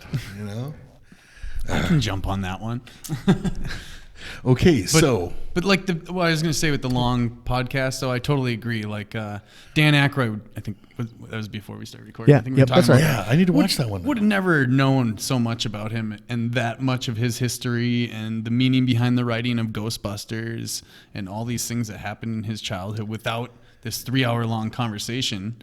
And then at the same time, Tommy Chong, someone who I would be totally pumped to see on Joe Rogan, kind of actually could have done without. Yeah, it was kind of. I was like, that. Eh. Yeah, I heard it was not. It just wasn't interesting. I mean, Tommy Chong is kind of boring. Yeah. I mean, it was all right. Yeah. He was really set in some ways too, where it's kind of like. You know what the thing is though, is Tommy Chong. Tommy Chong is fucking old, and he's just an old man. And to put it in context, like it's not like he's famous for a body of work that, like, I mean, he didn't, he's not like he didn't write War and Peace, He's just got one of the greatest voices of all time, though.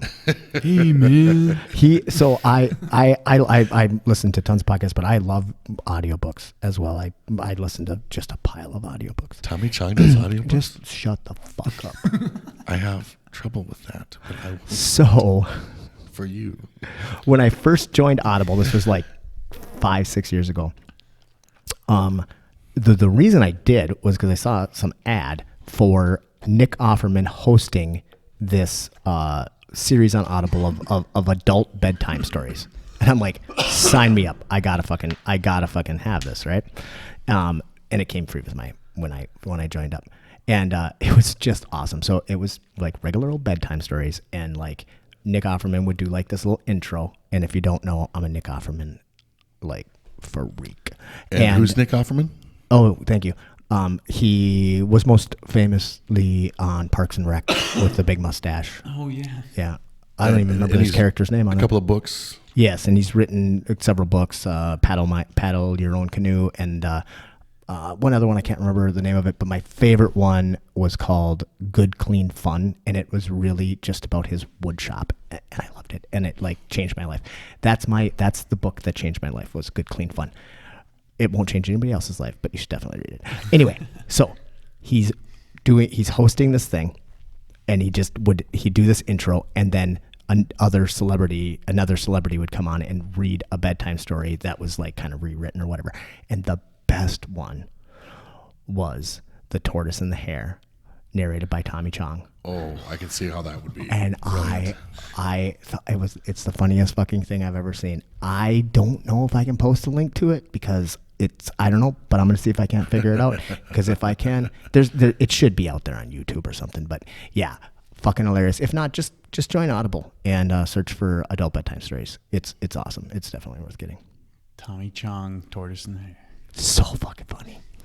Yeah, he's got the greatest voice. But you're right. His interview with Joe wasn't. Yeah, I've been a fan my whole life and kind of got let down with that episode. Yeah. It was like, Yep. Yeah, and then I was always kind of like, even though I like respect GSP as a fighter, I was always like, eh. And then I listened to him on Joe, and I was like, oh my god, I really fucking like that guy. Yep. Yeah. So it's weird how that can actually kind of change you. It makes me wonder, like, how many people that I, like, maybe if I saw them on, maybe if I saw them on Joe Rogan, I would like, I would like the Diaz brothers or something. I don't know. Well, and here's the thing though, Kyle, is like, what about just in regular life? What about like, I don't really like that guy. Have you talked to him? Have you sat down and have you listened to his side for 3 hours? Have you had a conversation? And if you have, and you still don't like him, yeah, then fuck that guy. But how often, and I know I do it in my life, I don't give people a chance. No, man, there's that. I've been mystified by that, and I can't figure out why the fuck I do it. But like if I really gave that many fucks about it, I would change it. But it's so funny that like you watch some other dudes walking, like you're at a bar with your friends, watch some other dudes walking, and you're like, look at these douchebags. Now those douchebags, you could be judging them on like yeah, look at this guy, look at what he's got on. And then you look at you and your friends, you're like, fuck, we're wearing the same thing. Yeah. Like, goddamn, we're both wearing foil affliction shirts.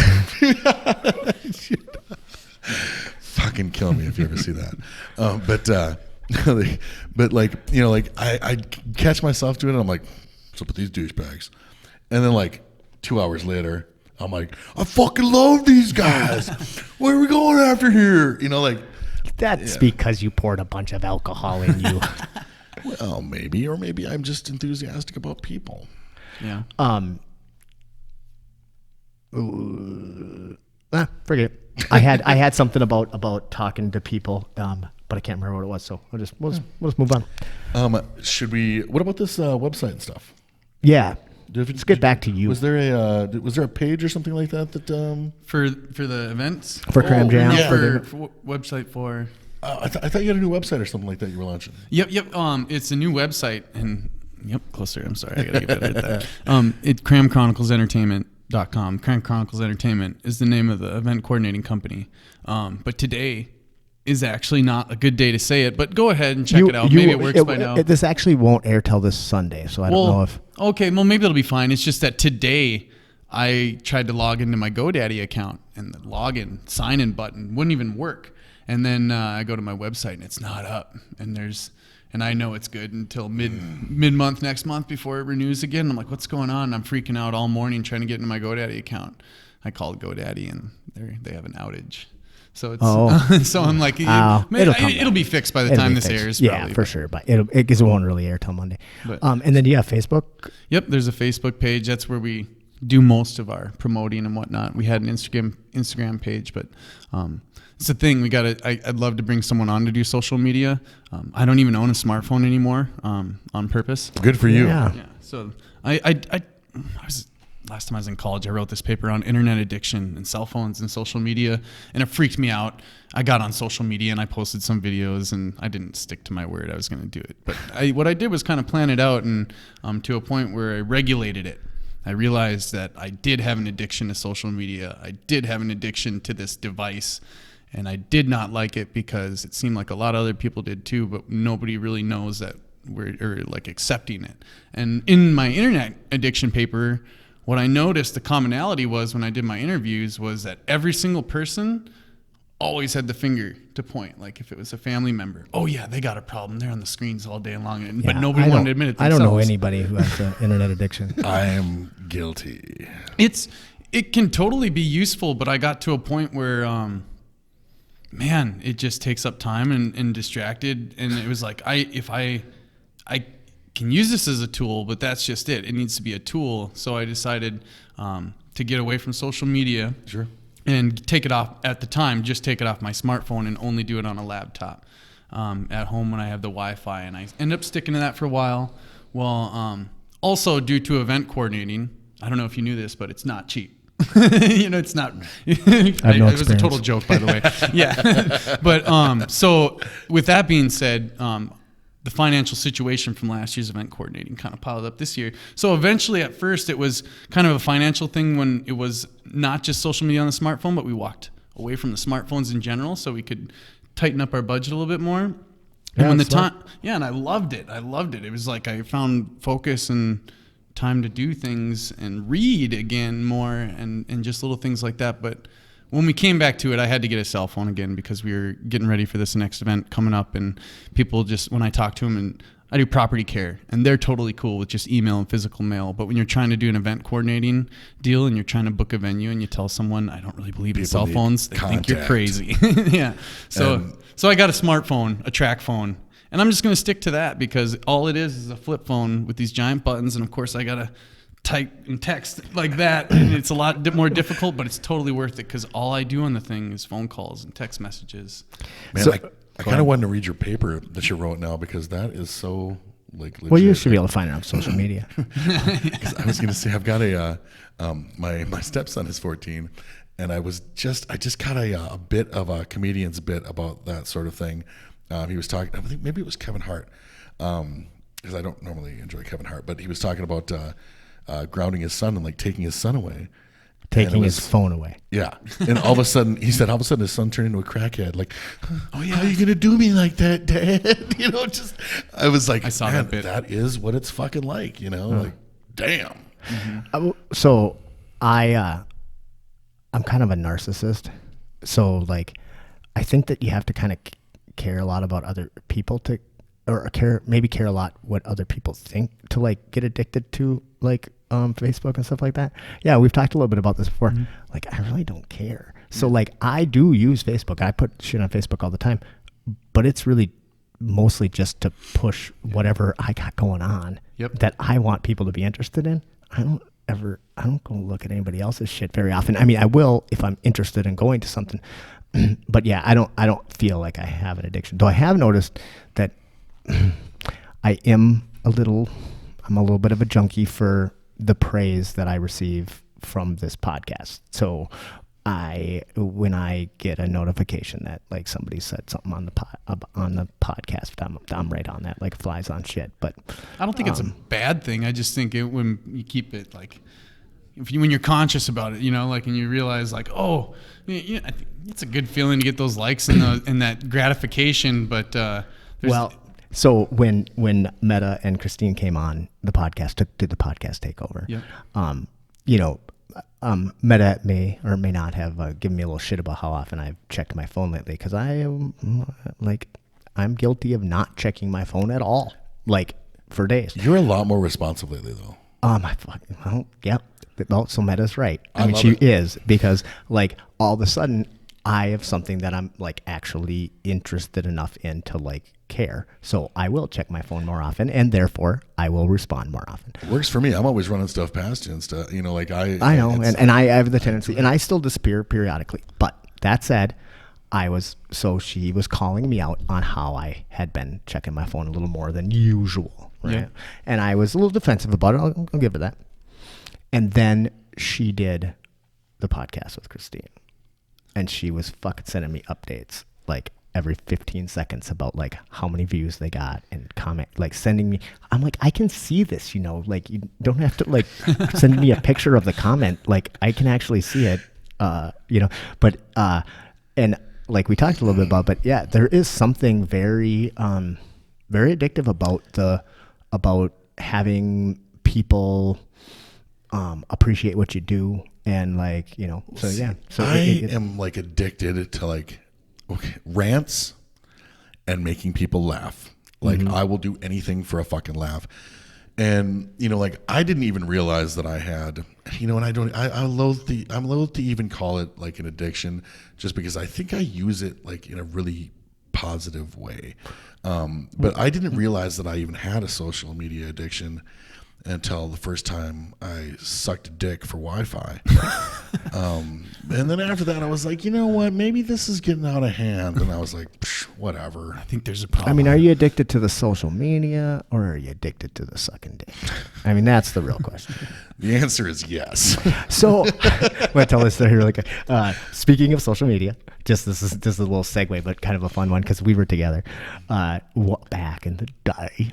Kyle and I were out one night, and I was indulging a little excessively in the alcohol, and I know we were at Shep's, and I posted that night that on Facebook that I'd never actually sucked a dick, but I think I'd be pretty goddamn good at it. But you got some great feedback on that. Oh, there was some feedback. Yeah. Yeah. I had a lot of likes and a lot of comments, most of them propositions. By the time I fucking sobered up, I was like, what the fuck? And before I could get that out of there.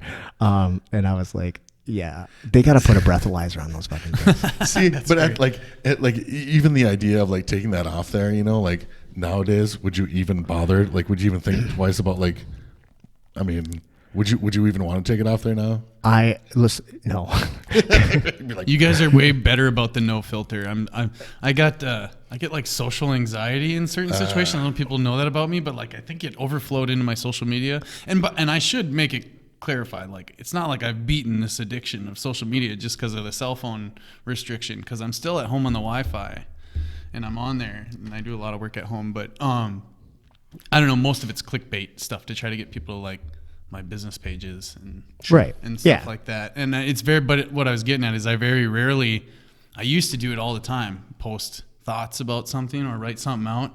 And I respect people that can do that. But man, like I don't have that ability. Like, I'm not easily persuaded, but when someone, I don't know, I can be talked into a different point of view, a different perspective if I have this mutual, respectable conversation with someone. Well, and you're sometimes very reasonable. I feel stupid sometimes when I post stuff, and then all of a sudden I realize something or I come across some more information. Like I said, I think that hidden aspect, social anxiety, internal stuff kind of overflows. And when I found myself, every time I'd post like a thought or something that wasn't a picture or a meme that someone else made, if it was my own words, I found out, I was realizing I was like deleting it right away anyway. And why do I have these things? And it's really just for my property care, event coordinating, and then Lumberjack page. And I just try to kind of get people to come there, and I want to get rid of the personal Facebook page someday, so I can just have the 3 business pages. But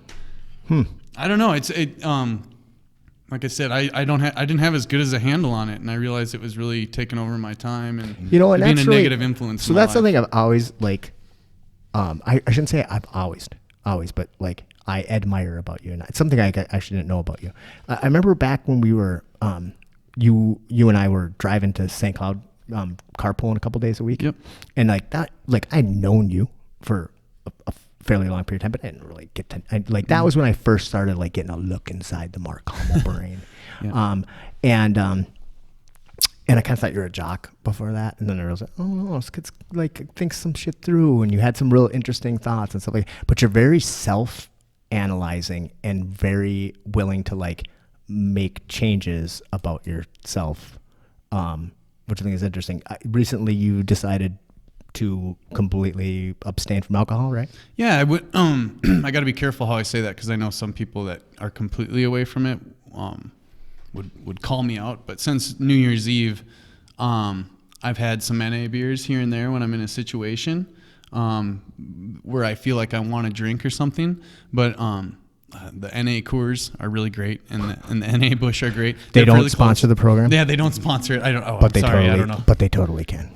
I don't know if I'm allowed to say this. You can say whatever the fuck you want. Okay, cool. That's but again, it's the stay poor slow scheme. stay poor Absolutely. slow. Because we have no sponsors, we can say whatever the fuck we want. Yeah, there you go. That's great. Like, But we're gonna sue you for my 2008 Honda Pilot. Yeah. What the fuck are you talking about? You have a 2008? Jesus Christ. right, that's new for me. Me too. But no, I have, since New Year's Eve, I've had a half a glass of champagne with my immediate family on my birthday, and besides that, some NA beers here and there. But I realized it's something I've done in my past because of legal reasons, and then when I didn't have any legal reasons, I jumped back on. And I'm not going to say I was making a fool of myself as of recently, but like I realized again, more of a negative influence in my life than a positive, more of a distraction than a focus. And I also, I'm an alcoholic, and like I think any real addict or alcoholic will always admit that throughout whatever stage they're in. I'm an addict. I just need to have that focus to put my addiction into something productive and good, like event coordinating or martial arts. I always say martial arts is my favorite way, I say this all the time, to purge negative energy, because I get it out that way. But if I'm not doing martial arts or something like that, and then you get a drink in me or something like that, then there's a different person. And part of that whole jock thing, people look at me, and especially, people that are watching this will probably know me for the person I used to be. I always kind of get worried when I run into people who know me that I don't know, because I'm always worried, like, which person do you know? Because there's someone I kind of became about 5 to 8 years ago and slowly transitioned to, and the person I used to be. And I used to do, I had a bad rep. I was not a person that I would like to hang out with today, and not someone, a lot of things that, not regret, because they're what made me who I am today, but I did some people wrong in the past. And it's just, I'm a completely different person now. I used to be so selfish and thinking about myself, and it was just jock mentality. And I guess getting outside of the box helped me out a lot. And one of the big things was Harmony Park, Shangri-La. You get out of northern Minnesota, I've traveled and stuff, but getting to see a different perspective, and it makes you look at yourself a lot. And then some special trips will show you things about yourself, but mainly, I don't know, to bring it back to the Harmony Park thing. I was intimidated when I went down there, but the love and the respect and this different way of living, like I could say I was still kind of in that aspect of this cocky asshole jock who treated women badly and this. But then I went through this transition where I realized what kind of person I was and not who I want to be anymore. So I've just gone through all these stages, and alcohol is a major piece of that. And I just know that slowly brings out that old Mark. So and I guess I probably started to get to know you much better as that change was taking place. But it's interesting that you were able to come to the decision that like that alcohol was a negative in your life, and you were then willing to make the change without like fucking burning the house down first, right? Like I know many people who have decided to quit drinking, and most of them fucking like completely destroyed their life first. Yeah, it's kind of like you didn't have to hit rock bottom. You were like, I can see it from here. I'm good. Let me turn And this not to shit say around. that you didn't have lows, but Yeah. I'm just saying you were like, that's what I liked about you from when I started to get to know you, is that you look at yourself and analyze it kind of honestly, which I think is something that a lot of us don't do. Yeah, for sure. But I mean, part of growing up. Self-realization. Yeah. Yeah. And that's, I tell people often, I don't feel like I was even a fucking adult until I learned to, when there's a problem, instead of fucking pointing the finger at everybody, where do I start now? Right. Mm-hmm. Like, why does this bother me? Yep. What did I do? What could I have done better? What did I do different? What could I do differently? Like, how did this happen? And did I do this? Got to start there, man. It's the easiest place to start in the long run, and it saves you it saves you a lot less time, because you're not going to alienate people by running around pointing the fucking finger and stuff like that. If you start with you. Yeah. I mean, a lot of times you don't even have to get any further, because a lot of your problems, like everyone, I feel like it's a pretty universal thing. A lot of our problems we fucking bring on ourselves. Yeah. For Oh sure. yeah, I totally agree. I think a lot of times the whole pointing the finger thing, it comes back to No, you're good. You're good. The whole pointing the finger thing, something I realized, like I was so sure of things growing up. I was just that kid, like. Oh, Yeah. Nobody can tell you different. Right, exactly. And then all of a sudden, I came to a point where it's like I have to admit how stupid I am, and the people I want to align myself and listen to are people that admit how dumb they are, rather than going to the people who have everything figured out and act like they know it all. That's the last person I want to get my information from. So it's like those people that admit how dumb they are, and then like when those are the people that I want to seek out. And then like the things I don't like in other people, I started realizing most of the time when I recognize something I don't like in someone, especially if it's like pointing it out and like making me angry, it's really something I don't like about myself and something I got to deal with myself. And I don't know. It's just a hard struggle with that. And I'm not by any means at the end of that path. I'm still walking it, of course, but see, even that is like is something I like about you, that you're willing to recognize that, that it is a path and that you're not all the way there. Yeah. That Which is work in hard for progress all of thing, us. man. So, gentlemen, I got to go pee-pee. So let's take a little pause, and then we'll come. That's what it's called. It's called pee-pee. Pee-pee. We go pee-pee. I don't want to go pee-pee I want to go pee-pee in the potty, not pee-pee in my pants. pee. Yeah, I'm talking to you, Jude. I'm talking to you. All right, let's go pee-pee in the potty. Stole him from the Daikini while he was taking a pee-pee.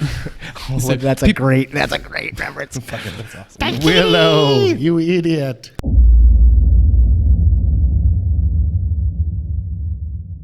Welcome back to Spitballin'. I'm Matt Taylor here with my good buddy. Kyle Amundsen. And we got Marc Hummel in the house once again. So we were talking a little bit before about how you made that decision to like quit drinking alcohol. But I think it's safe to say that you're not anti the legalization of marijuana. Is that right? That's correct. What a journey it's been, I guess, kind of with marijuana for me. Like I kind of was talking about earlier, legality issues when I was younger, mainly stemming from alcohol. Marijuana got in there. But man, through that journey, I kind of learned a lot of things about myself. I was kind of thought I was a little bit brainwashed at times, and at other times it was like an eye-opening experience. But I guess to make a long story short, I got in a lot of trouble with alcohol growing up, and I realized there was a big problem with that, and that's something that needed to be addressed. And I always got so confused because it's like the cultural norm to go out and have a drink and party. And like I worked at a bar growing up, Zorba's in Cross Lake. My parents signed a waiver so I could work there at an early age. I started as dishwasher, pizza line, Mex line.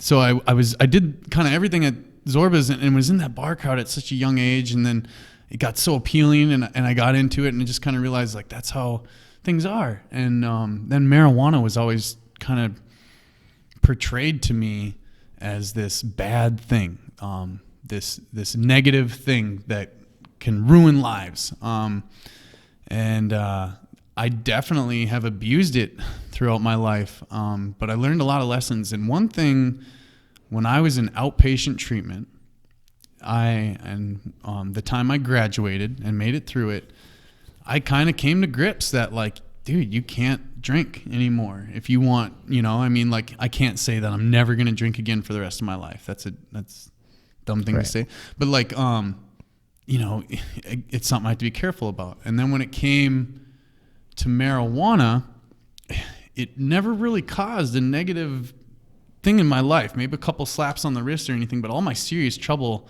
was from other things. And when it came to marijuana in outpatient treatment and everything, I kind of realized like that's not my problem, like alcohol is my problem. And bringing it back to kind of, I don't know, friends and family and whatnot, just kind of growing and learning a little bit more. I have this stance on it that it's so beneficial and medicinal. And yeah, there's negative things that come with everything. For sure. But my whole thing was like, man, this keeps me out of trouble. Like this is what it's more of a medicine for me. I'm not doing it. I wouldn't do it to get high.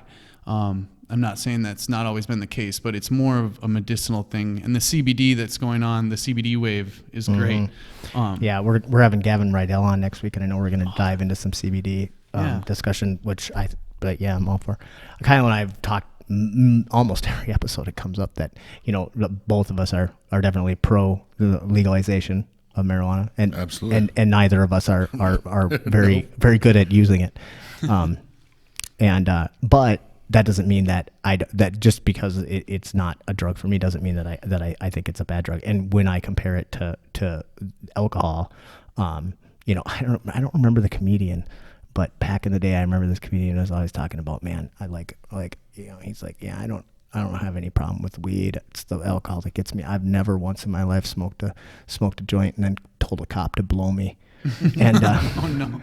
And it's like, but it's true. There are negative consequences to all drugs. But I think one of the biggest negatives about marijuana is that it's illegal. And the only people that are profiting off of, it being illegal are criminals, Yeah, it's kind of causing this scene in the black market, right. Well, our whole war on drugs. I mean, if in case nobody's keeping score, okay, the war on drugs was lost. All right, because people fucking love drugs, and like shit doesn't slow down. You might be able to change this here and that, like change what drugs people are using, but that there's kind of an ebb and flow to that. Heroin's back now and shit. If you are going to fight a war on drugs, maybe you should pick your battles a little smarter. Picking on marijuana. Well, that's just stupid. How often do you run into somebody who you consider a reasonable person that is still an advocate for marijuana prohibition? Right. You just very rarely. There's some kind of blinders there. Yeah, they've got some fucking issue that's whatever. It's just hard to see them as reasonable because there's no fucking good solid argument for prohibition anymore. And then you look at all like the violence on the border and shit, like a lot of these things that people are worried about. These crises, and man.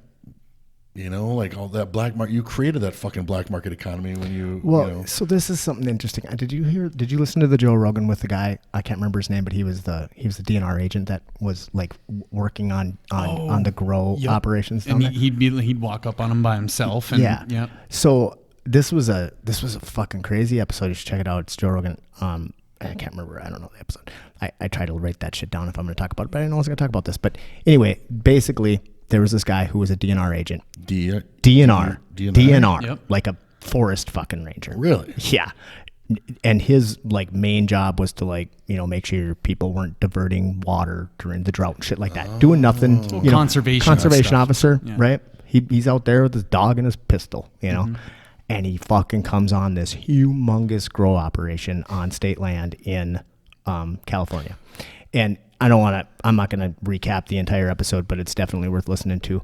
But come to find out, this is becoming a fucking humongous issue in California. And because in California, it's legal to grow marijuana if you have a permit. But if you don't have a permit, it's a misdemeanor. Okay. So these fucking cartels are coming in and they're making these huge grow operations, and the risk is very minimal to them because it's a misdemeanor. Now, it makes sense that it shouldn't be a felony to grow marijuana if you don't have a permit, but it's opening this thing. But if the reason that works is because marijuana is not legal in the rest of the, you know, whatever it is, 37 states are now, it's still illegal. And that's because, so there's a black market for it. Okay. So that's horrible. It's horrible for the land because they're diverting the water, they're whatever. But the worst part is they're using these nasty fucking chemicals on it, pesticides on it, that are so toxic that they're having to wear hazmat suits to clean this shit up. And people haven't started dying yet, but that's what's being flooded into the market. That's what's being flooded into the market right now. And that's scary, man, that we're like that, you know, like I find pot to be like the one safe drug, you know, like if you got to do one, man, that's it. Do the pot. And people are finding ways to fuck that up. And now they're fucking pot up. Well, yeah. I realized something when I was growing up or younger too, is like everyone put that such negative stigma to pot. Yep. And I thought it was such a horrible thing. And then when you try it, you know, like you might get high, but like you realize this isn't like that bad. It reminds me of that movie that is making fun of Walk the Line, where he's talking about the drug. Walk Hard, or was it Walk Hard? Walk Hard, yeah. It's not addictive, and you know, but and not habit forming. He's, you know, anyway, he's going off about the good things about why you shouldn't do it, but he's like, I think I do want to do that. You know? But no, it reminds me like there was all this negative stigma on this thing, and then when you try it and you realize like, okay, it's not that bad, and then all of a sudden you don't realize what you're doing, but it kind of we're talking about Joe Rogan a lot on this podcast, but he has a lot of influence on me. Yeah. But he kind of opened my eyes to it. It's like you make kids think that this is such a bad thing, and then they go to do it and realize you were lying. What else are you lying to me about? What else are you lying to me about? You know, what about that cocaine? What about that heroin? What about that meth? You know, and I've been lucky enough never to go down that chemical route, but it's like you really put it in the back of your head and you make them worry, and then when they kind of do go off and do it, and they realize, well, they weren't really telling the truth. I mean, you're kind of I see that as kind of like the gateway mindset, you know, like, you know. and I think that there's a big differentiation between consenting adults and children, and Joe talks a lot about that too. Yes. Like pot's not great for developing the human brain. I mean, no chemical is great for the development. I mean, I would argue that pot's probably not as bad for you as processed food, but still, like anytime we're fucking, you know, changing the body chemistry while it's developing, it's probably not a good idea. But I don't believe in prescribing children anything except Adderall, because amphetamines, I mean, what could go wrong? Right. True that. Just a shot. Was that sarcastic? Plus, then it's you want them to do it because then you can get it. Yeah, right. You need a prescription for Adderall because I like Adderall. So to pivot a little bit, and one of the reasons I wanted to bring up the marijuana thing is because you have done another event called Haze Days. Yeah, correct. And that was a 420 show. Yep. April 20th. April 20th last year. Yep. And that was 2018 last year. Mm-hmm. And that was out at the sidetrack. Yep. We had Useful Jenkins, again, John Wayne and the Pain, New Sound Underground. I believe Seth Dow was there, Emily Hammer. We had a bunch of local names as well. Super awesome show. And that, but that kind of like branded you a little bit with a stigma of like being the pot show. Yep. Sadly, unfortunately, that did. It was kind of a unplanned out business move. You know, like let's go back to Harmony Park. They have we talked about that event Shangri-La. They also have 2 more events during the summer. I mean, multiple events there, but there's other ones called Project Earth and Revival. Really, and each one event, it's like there's intimate reasons for each one. One's more family oriented, one's more like bring your friends kind of party, one's more focus on the earth and the planet, whatever. So what we kind of did was we had the Cram Jam. It was a great hit. It was a great family thing, a lot of fun. That's what we wanted to portray for that. And we also had a Christmas event. It was called Christmas Harmony, and that was just some jazz and just some good innocent fun, smaller event, nothing big. CLC choir and CLC jazz trio, they came out and played, but then when April came around last year, we decided maybe we'd kind of dip our toes in this activist kind of showcase of our business. And we wanted to have another event to kind of aim towards that and kind of tap into the community. Well, we did that, and but I also want to make it clear, like, these are separate events. Like, there's Cram Jam and there's Haze Days. Haze Days was definitely on 420, and of course you can listen to the name Haze Days. But it was just kind of to try to break that stigma down a little bit. But what did kind of accidentally happen was our whole organization got put this stigma of marijuana on it. Got branded as because of that one event. And I mean, I've run into that when we've talked about, doing some collaboration, like your reputation has kind of been tarnished with the idea of, isn't that the pot guy? Yeah. And that's unfortunate because that's not, even though you are an advocate for the legalization of marijuana, that is not your fucking identity. That's not your fucking identity. Exactly. It's not my identity whatsoever. And like, there's my famous quote my dad told me growing up that sticks with me: excess in nothing, moderation in everything. Right. So it's like, I'm not for those potheads that sit at home and just sit on the couch and do nothing all day. Right. But that's not every marijuana user. And, right. But it's complete different stipulation. But yes, that event kind of tied us along with that, where it's like people didn't really understand the difference in the 2 events and the different events we were having, and that one event kind of overflowed. You can't just do that anyway, like, I mean, it's the stigma that sucks, really, but I mean, that's fucking, a couple generations of, demonizing it and shit, But it just, I hate that you can't just like what I feel like that's one that really shouldn't even show up on anyone's radar, like the pot guy. Yeah. So what if, right. So what? Pot guy, yeah. Why would you ask, it's unfortunate it's unfortunate that being the pot guy is a bad thing, but it's also unfortunate that if you do something, not even a mistake, but you make a stand, then people identify you with that stand. And, but we haven't been called the pot podcast, and we're both pro pot. But you're both pro pot. Well, who knows? We're just really, really bad at smoking it. Who knows what the 5 people that watch this show actually think of us? I mean, I love you both. That's what we should. One of these. Well, no, we'd go to jail, right? We would. Yeah, I can't do it. Well, I was gonna say one of these days we should just smoke a bunch of weed on here, and then you could watch us for 2 hours drool, and just be like we're. It would be the worst podcast. I would be like, I think I was the funniest I've ever been on there, and then I'd watch it and I'd be like, you might get the munchies and eat me. Fuck. So. See, that's a weird thing. Like when I do, it's very seldom when I smoke pot. It's just not, not my thing. But I was always fine. I'd be like, I don't no munchies at all. Like I don't need a snack on anything. I'm not even hungry. I don't have an appetite right now. Then I'd doze off for it didn't matter. It could be not off for a second and be like, the fuck is in the fridge? I mean, okay. You can probably tell by looking at me that it's maybe not the pot. It's the only thing that makes me feel like snacking.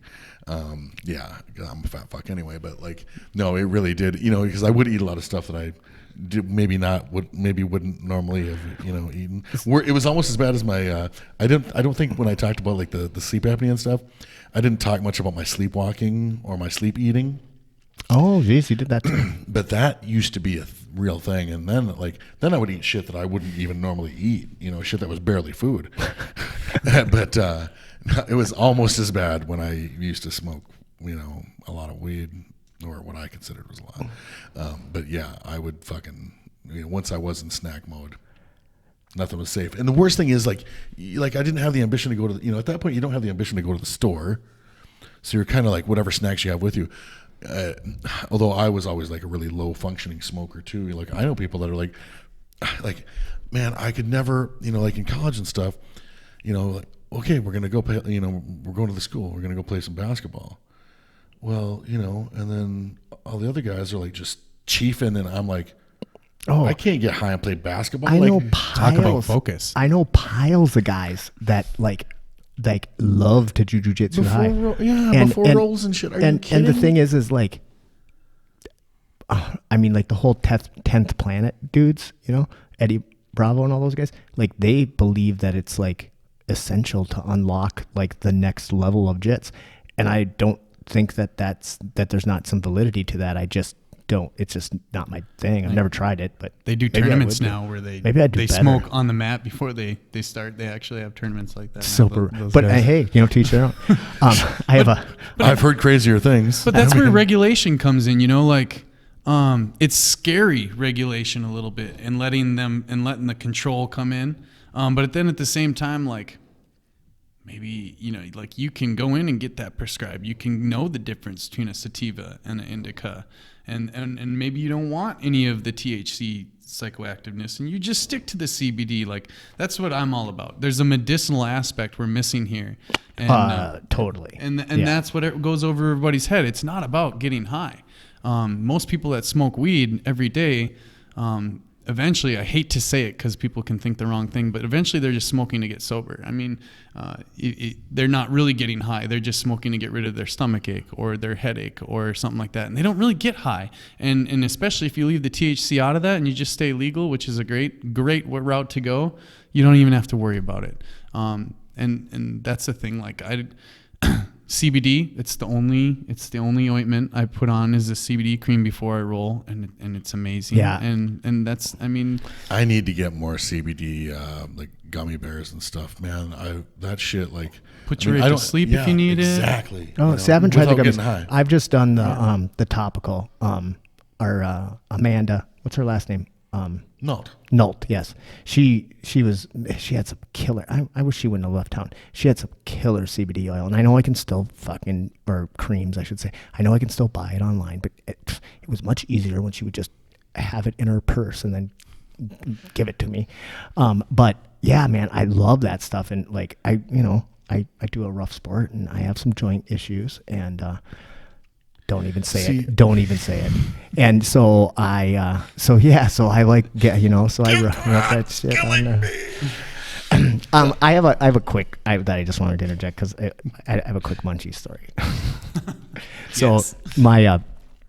my buddy Bjorn Johnson, who is the guy who like first introduced me to podcasts. Me as well.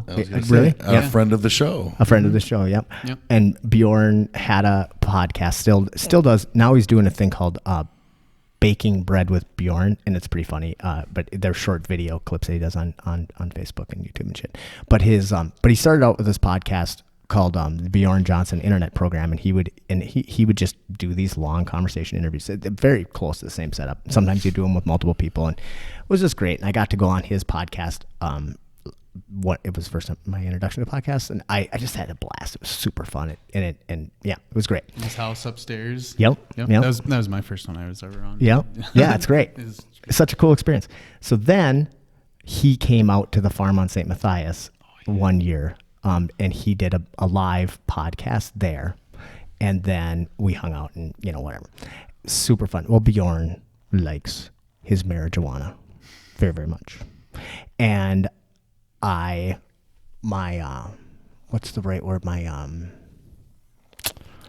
Erection, was huge, but my syphilis, when you can't say no to something, when you're like my Impulse. inhibitions. my inhibitions were slightly lowered by a copious amount of alcohol, and me and Bjorn and another friend that I train with smoked a bunch of pot, and I was already wasted. Okay, whatever. So the next day I get up, and the day after the show at the farm is a fucking hard day because I'm always hungover, and I have a shit pile of work I got to do, right? I got to break this all down and whatever. So it's a 10, 12-hour day. So I get up feeling pretty rough, and I go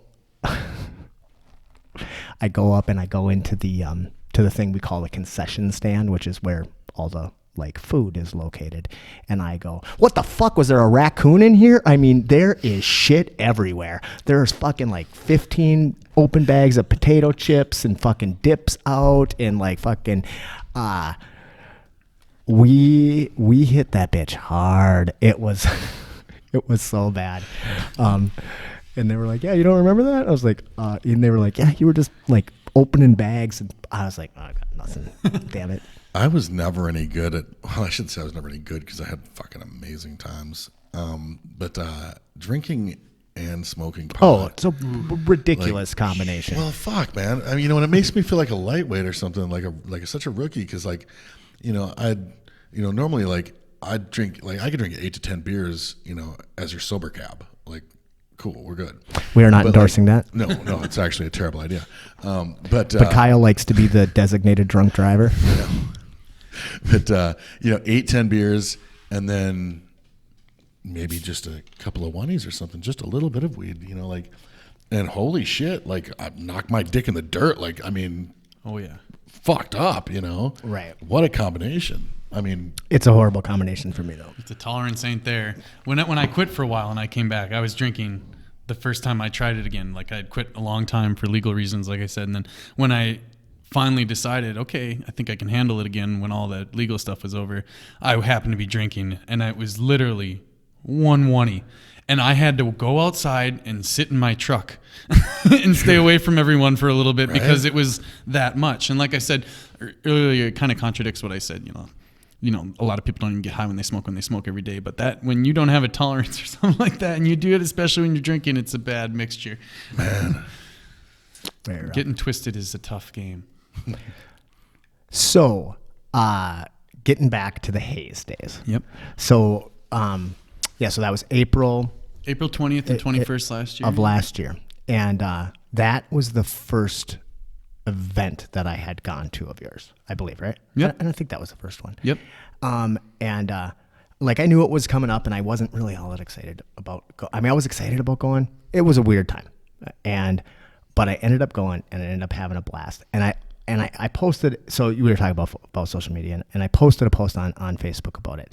And like I said, I don't use social media very often, but I do like to use it to, like, every once in a while I just fucking get inspired, and I just write a big long thing about like whatever's going on. And it's kind of important. So I just wanted to read it. That's all right with you guys. Yeah, totally. I remember this post, and it's very heartwarming. We'll see if I can do it. All right. Well, okay, today. Well, I guess at this point it was yesterday. It was yesterday by 4 or so hours. Was such an interesting day. That's a horrible sentence. Well, we should rewrite that. So I guess it was yesterday morning. Peyton, my son, 15, and I drove up to Walker to visit my dad. A lot of you probably remember my old man as the homeless-looking dude who used to putz around the Shine with the blaze orange coat. These days, he's hanging his hat at the long-term memory care unit. He's mostly nonverbal and has no idea who I am. Anyway, my sister and her husband came up after sitting there staring at my catatonic father for an hour or so. Anyway, my sister and her husband came up, and after sitting there staring at my catatonic father for an hour or so, we went to eat lunch at this rockin' little rib joint in Walker. My oldest son, Logan, 22, met us there. After we got done gorging ourselves on barbecue, Logan, Peyton, and I went back to say goodbye to Pop. Alzheimer's is a motherfucker. It's so incredibly hard for people who love the victim. But up to this point, I was doing okay. Shelly, my sis, also foremost fact checker of the show. And I had always been good at infusing enough humor into all the hard shit to get through it okay. But with just me, Pates, and Logan, it was different. Logan wasn't satisfied with just sitting there watching The Price is Right with the old man. He coaxed Dad to his feet, and with gentle hands, he guided him down the hallway, talking the whole time in a quiet, comforting voice. Hey, Gramps, do you know what month it is? Dad looked like he was going to respond, but then he'd make a kind of sucking sound. The kind of sound you might make when you soothe a horse. Or have a transition in a podcast, apparently. Logan would not take that as an answer. Yeah, it's April. That means it's spring. And even though the weather has been shit, it's going to be summer soon, and then we'll be able to walk outside. Fuck. Okay. Why didn't you read this, Kyle? I was going to offer to read that. As Peyton and I followed behind the two of them, I could feel my heart breaking, and I knew I had to get out of the place before I lost it.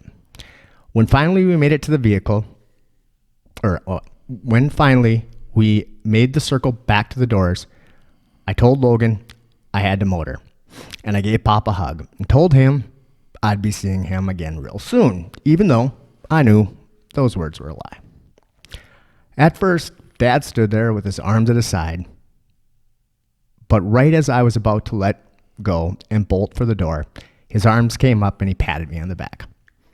As the tears started to well, I made my escape. By the time I got to the parking lot, I knew I was fucked. Peyton was behind me, was behind me trying to keep up, but I found myself running to the Saab. Peyton got in the passenger side as the dam broke. He didn't say shit. He just grabbed me with his almost man arms and held me tight as I sobbed in the Saab.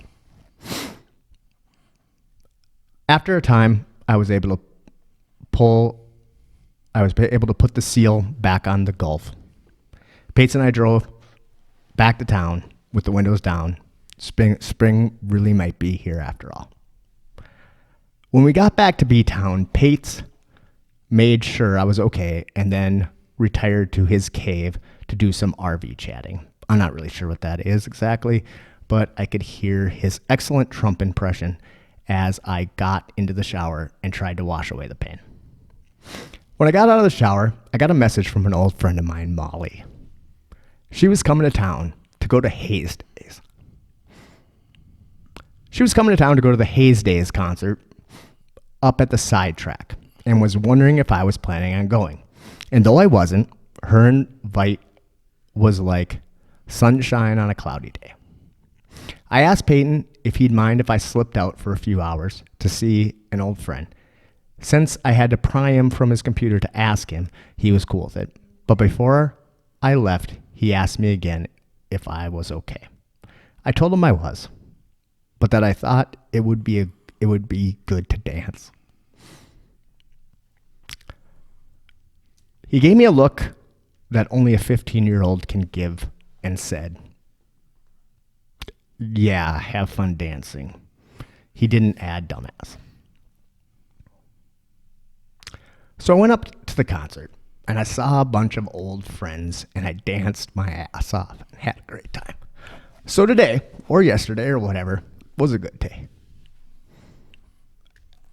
And I want to say a few thank yous for making it that way. I didn't think this was going to be quite this hard. You got this, brother.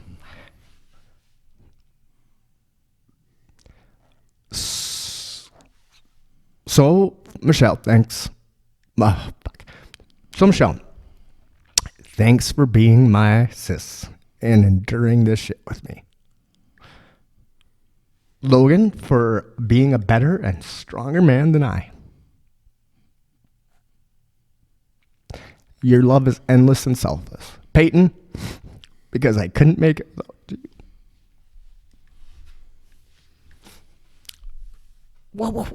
Whose idea was this? I don't remember it being this fucking sad. Peyton, because I couldn't make it without you. You're my son and my best friend.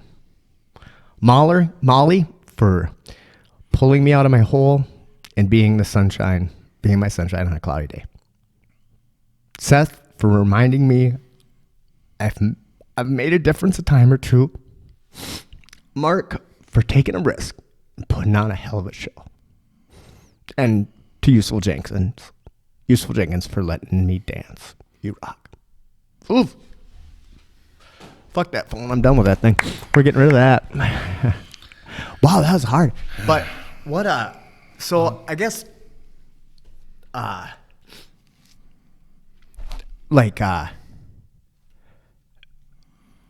guess what I wanted to say was like it's fucking hard putting shows on. You take a huge risk. You put in an enormous amount of time and energy, and usually you lose your ass. But it's important. I'll never forget that post and kind of telling Larissa, I don't remember the exact words, but along the lines of this is why. Right. This is why. It's not about, man, you're getting me choked up. Good. I don't want to be the only bitch cry on the show. Man.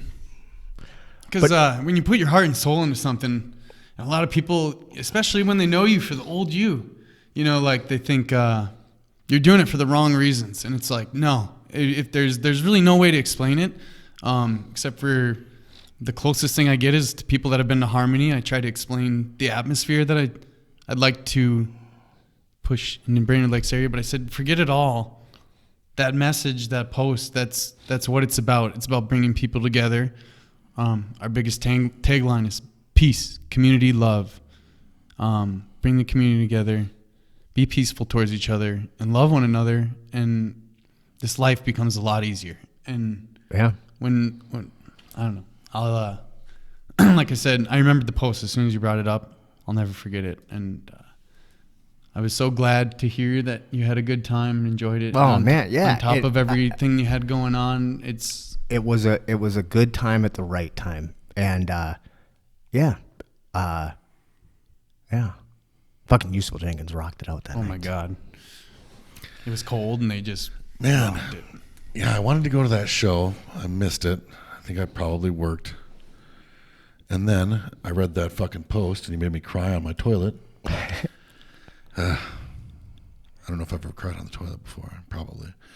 But yeah, man. And yeah, people not understanding like why you do, put those shows, or why you put shows together and stuff, like people always want to attach their like motivations to, everything that you do. They can't, understand like outside their box, why a person would be driven to do something like that, especially when, like, well, how much money are you going to make at this? No, that's not really it. Like it's not going to be black. It's going to be red. It's going to be a red number. Right. Drew talked a little bit about it the other week about how nobody gets into putting on shows to make money. I mean, maybe like Huff Entertainment did, when they're doing like the Iconic Fest, that kind of thing, where you're bringing in these large bands and big, venues. Maybe, that's a good business model. But for like bringing in original regional music, it's not something that is easy to make money at, or to really even break even at, if it's not a passion, then like find something else to do. Yeah. There's a lot easier ways to lose money. Yeah, sadly, with that being said, I had to pay for tuition and education, as one of my mentors told me. I didn't go to school, but I definitely got an education in this and paid my tuition, going into it blindfolded, just trying, it was supposed to be 15 friends at a bonfire, jam into a band, to, okay, this could be something more, to, okay, like, I think this is a passion of mine, and I think there's something else, kind of designating this path because of the way things line up and happen, and they fall together. And you, like you said, it's about the impact. It's a passion thing. It's not about, if I was in it for the money, I would have quit after the first one, because we've never made money except for the Christmas event, and that was like $36 in the profit. and besides that, it's been bad. And sadly, with that also being said, I don't mean to keep rambling, but honk, yeah. Get the train. But there, man, you had to learn lessons, and something you learn with those people, like, you take care of the headliners, you do everything you can, but man, you just don't make it all what you need it to be, and sometimes you disappoint some of the people that you made promises to that you didn't think you were going to unfulfill. You didn't think you were going to break that promise. And then, but what I'm getting at is, the whole point is that people just showed just an unending amount of love, even when I screwed them over. And it's not like I purposely did. It's like, hey, I threw this event. I'm talking about the one event mainly last year that we kind of lost our butt on. Still kind of paying off. But, it's like, it wasn't about that. And like, we'll pay it off, and we make it right with everybody. And we've always done that with everybody. But the thing is, even the people that, I shouldn't say I felt like I did on accident, just this unending, like, no, keep it going. Like, you can make things up with us in the long run. But it was like, everybody was so cool about the mistakes that we had to make. Like the inexperience that got forced to hinder and hurt them. Right. They totally just took on, and it was, that's what makes you keep going. It has nothing to do with money. I mean, if we had some sponsors and things, it'd be a lot easier and whatnot. But I mean, we've always just kind of gone about it with vendors, local art, live music, and speaking of vendors. Yeah. Would you like to? Yeah. we should touch on the. We were talking about local artists earlier. Yeah. Kind of touching off of this and segueing into the event we have coming up in 2 weeks. If you're a local artist in the Brainerd Lakes area, if you're a vendor that sells anything besides food and drinks, we would love to have you at the event. You can get a hold of us on social media or email, cramchronic@gmail.com. Just contact that. And we'd love to have as many local artists as we can on the scene, and as many local vendors showcasing what they have. It's a music and art festival too. So we have live music, but we like to show off the local artists in the area because we have a lot of talented people in the area. But I like Rocky, like the movie Rocky, all the Rocky movies, all of them, every single one, including like Apollo. All of them? Yeah, I think I like them all. I just love them. I was trying to think of one that I didn't like, but no, that didn't They're really fucking happen. great. They're pretty fucking good. I made Larissa binge watch them not too long ago. That's love. Yep. She was enjoying it though. But yeah, definitely love. But she wanted to watch some. If the story was about this guy who just went out and like was super awesome and like beat everybody up all the time, it would not be a good story. Boring story. That's not a good story. But when somebody goes out and gets beat and gets back up and is willing to keep going, that's a story worth watching. And something I've always admired about you is, even in your fight career, you've had some losses. Oh yeah. Some brutal ones. Yep. But you've never not been willing to get back up and do it again. And it's the same thing with this adventure in the realm of music. You've been battered around a bit, but last time I talked to you about this, you were like, you're like, I'm never gonna quit. I don't care how bad, and you may and just, but it's just like a fighter. You can't You can't just go do the same thing and expect it to work this next time. Yep. What do you got to do? You got to change the way you train. You got to change things and keep adapting and keep on trying to figure out what is going to make it work. And I believe that you, Marc Hummel, have the kind of spirit that can make this kind of thing work. And I think you're going to do great at it. I think in 10 years we're going to look back and be like, I'm going to be like, yeah, I remember that fucking kid. Like, now he's got this empire. Well, people appreciate that stuff, so. and I think so. Thank you. and people appreciate you. I think it's fair to say that most people. I mean, people know you as like know about your work ethic and your integrity. And how could you not? And you're passionate, so how could you not succeed at this? You do a good thing. You bring around. You bring in bands that. Man, live music is tough these days, but you bring these bands together, to town and stuff. You put these people together, and it's magic. And you don't, and your good attitude about it and stuff. Like, man, you don't throw parties to make money. You throw parties to get your friends together. Unless it's like, unless you're in college and you're rent short on rent and you need to throw a kegger or something like that. I've seen that happen. Sometimes that works, but sometimes it doesn't. God, I wish you could still do that. We can't get away with doing that anymore, but man, No. that was a fucking gun. The days. But no, you're just getting, you're just getting better and better at this stuff. And you're making these connections and shit. You're, finding these bands. And, and who else is talking about getting a band from, a band that specializes in Indian music? Yeah. To come to an MMA event or to come to a martial arts event. Oh, that in the Brainerd Lakes area. Yeah. And that absolutely is true, Mark. Like, you have some connections that are fucking like. I mean, I've worked in the music industry for a long time, and it took me a long time to like make connections with bands that you're getting, and you're relatively new at that. I mean, you got fucking Afro Man to come up to Chameleon, man. That's a big one. I know you had Craig on last week, Yep. and that was a lot of fun.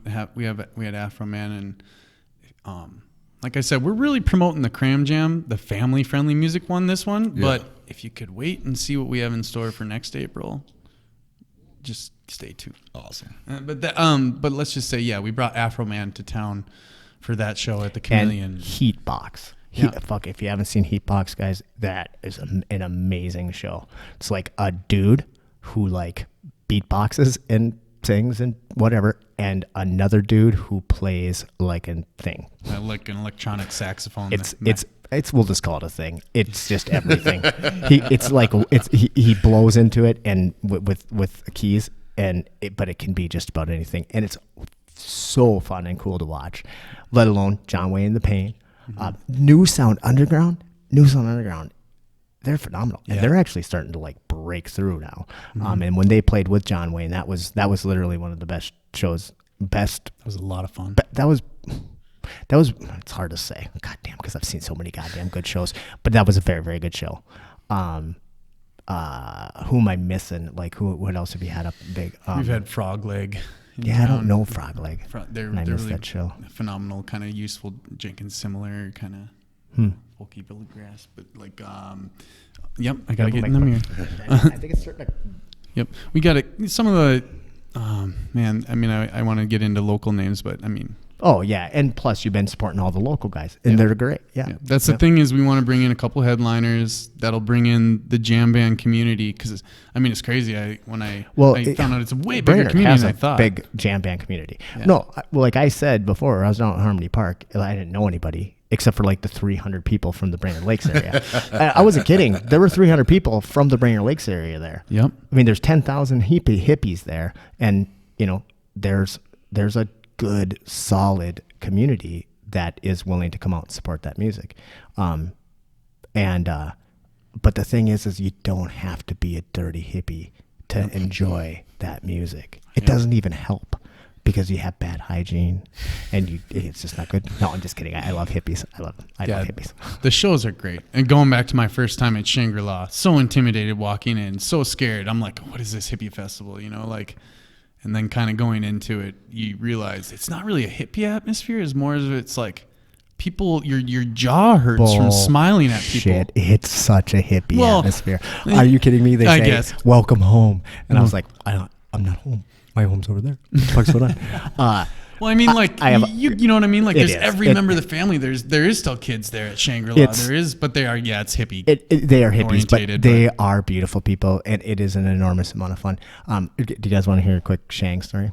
Of course. So I'm going to go down to Shang. I'm going to go as a guest of Grandma, which means I get the free ticket to get in. And so I'm in there, and I brought stuff, but I really didn't know what I was doing.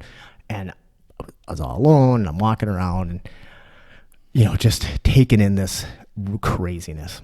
And I went and grabbed some food. They have great vendors, and I sat down at this picnic table all by myself and just chilling. And these two dudes and this girl came and sat down at my picnic table. And the one kid says, all right, so I say we drop now, and then at 3 we'll be peaking, and that perfect for whichever band is coming up. And the other guy's like, dude, like, there's a guy right there. And he goes, oh, it's all right. He's gonna drop with us. So now, for those of you who have no idea what the hell we're talking about, they're talking about dropping acid, and I was like, ooh, I've got to pop interesting. You go ahead, pop out. Yep, you get her. I'm just gonna finish the story. So I was like, I said, man, that it's a very tempting offer, but I've never done hallucinogenics, and I'm in a sea of 10,000 hippies by myself for the first time. I'm like, do you think it's a good idea for me to drop acid with you guys? And the one kid goes, oh, absolutely. It'll be fucking epic. And the other kid, it goes, no, I think that'd be a horrible idea. And then the first kid who said it would be epic, he goes, yeah, he's right. It actually would be a pretty horrible idea. So I didn't do it. I'm interested in the whole idea of doing hallucinogens, but I've just it takes a time commitment I don't have, and I'm certainly not going to do it by myself in a sea of 10,000 people. I don't know. Set and setting. Set and setting. Yep.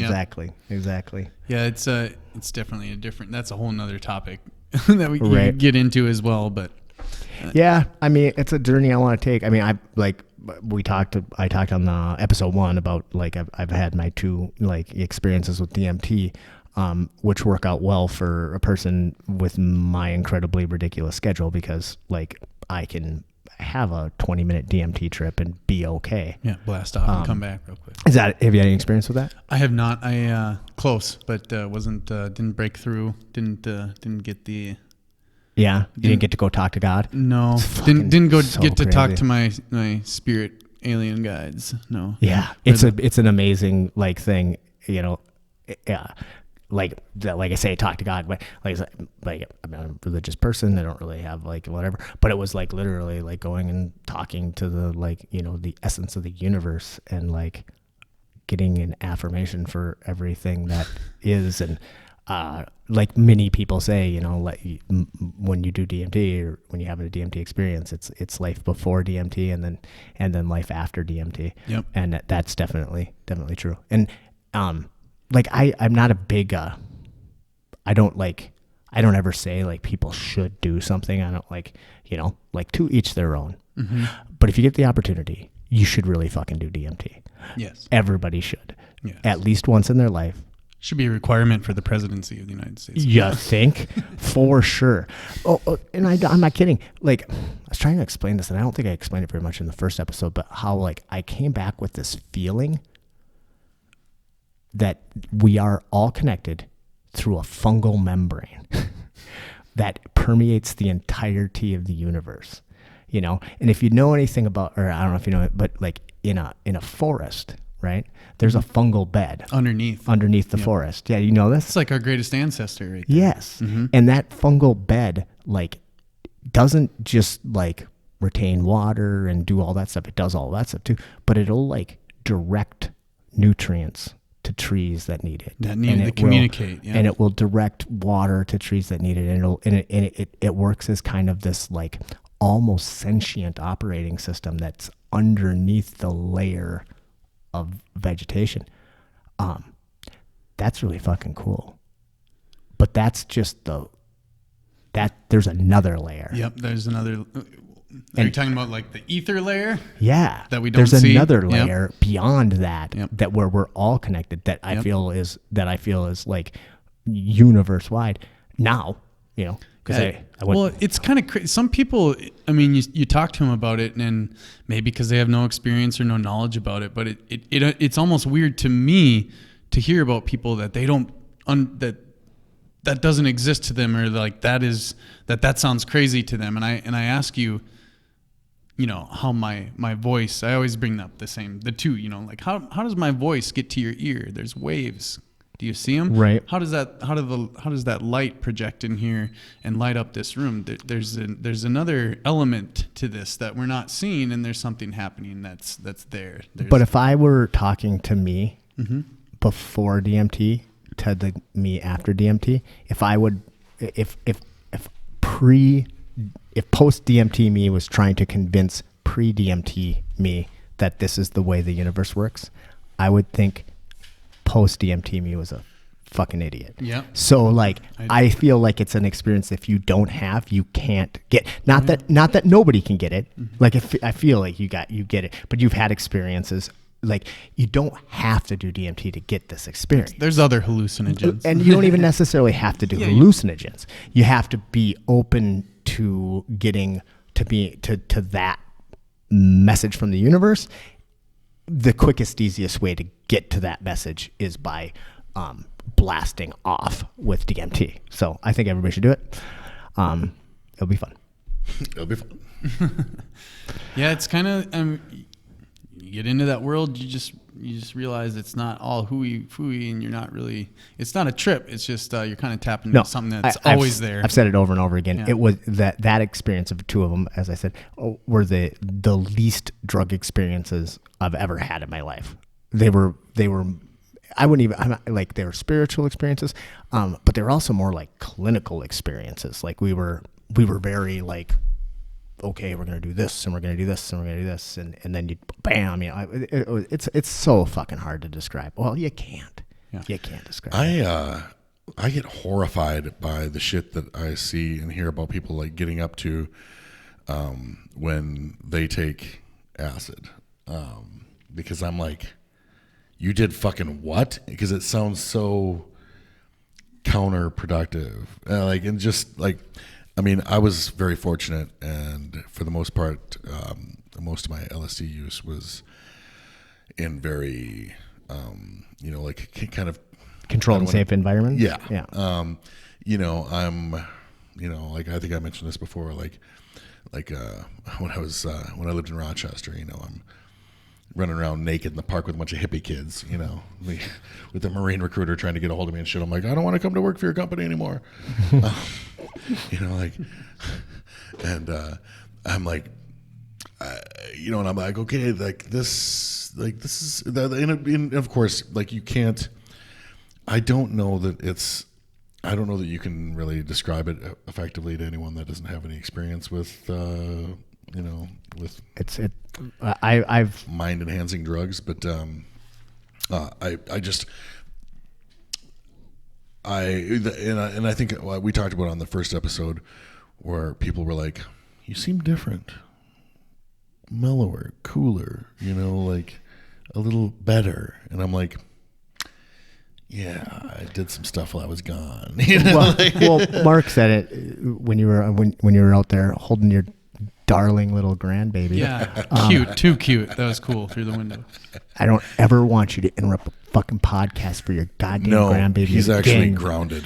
Whoa. But Mark said that having a DMT trip should be a prerequisite to becoming president of the United States. Requirement for and I totally think that it's true. Like or like an ayahuasca ceremony or something. Yeah, which is another DMT, but just I feel more connected to the human race and to the universe post DMT. Like I think that it would be hard for somebody to have an experience like that and not come away feeling more connected and being kinder it's just, yeah, I think I'm a better person today because of it. Yeah. There's life-changing properties. I believe in mushrooms, LSD, another thing, but I've been offered DMT a few times, and it's just like, it's always the wrong spot. I don't have the 20 minutes in that moment, or whatever. Right. But it's and like you have to be safe about it. Like you don't want to, like you're going to be completely like gone for a little bit. Yeah. So like you got to be in a safe place because it's not a party thing. It's a spiritual thing. That's why the opposite of a party thing, because like you're going to be 100% vulnerable. Mm-hmm. Right. Well, that's what I always tell people about like LSD, like like the natural, the defenses that we build up, throughout that get us through our everyday lives and all of our interactions with people and stuff. That shit's out the fucking window. Like you are naked to everything. And sometimes just naked. But like just you're like very emotionally naked. You're very vulnerable. And then, when I see people, I'm like, so you went to a club on acid? I'm like, wow, that was a strange choice. What was your experience like? It was fucking sweet. I'm like, oh, you're soulless. What happened to you?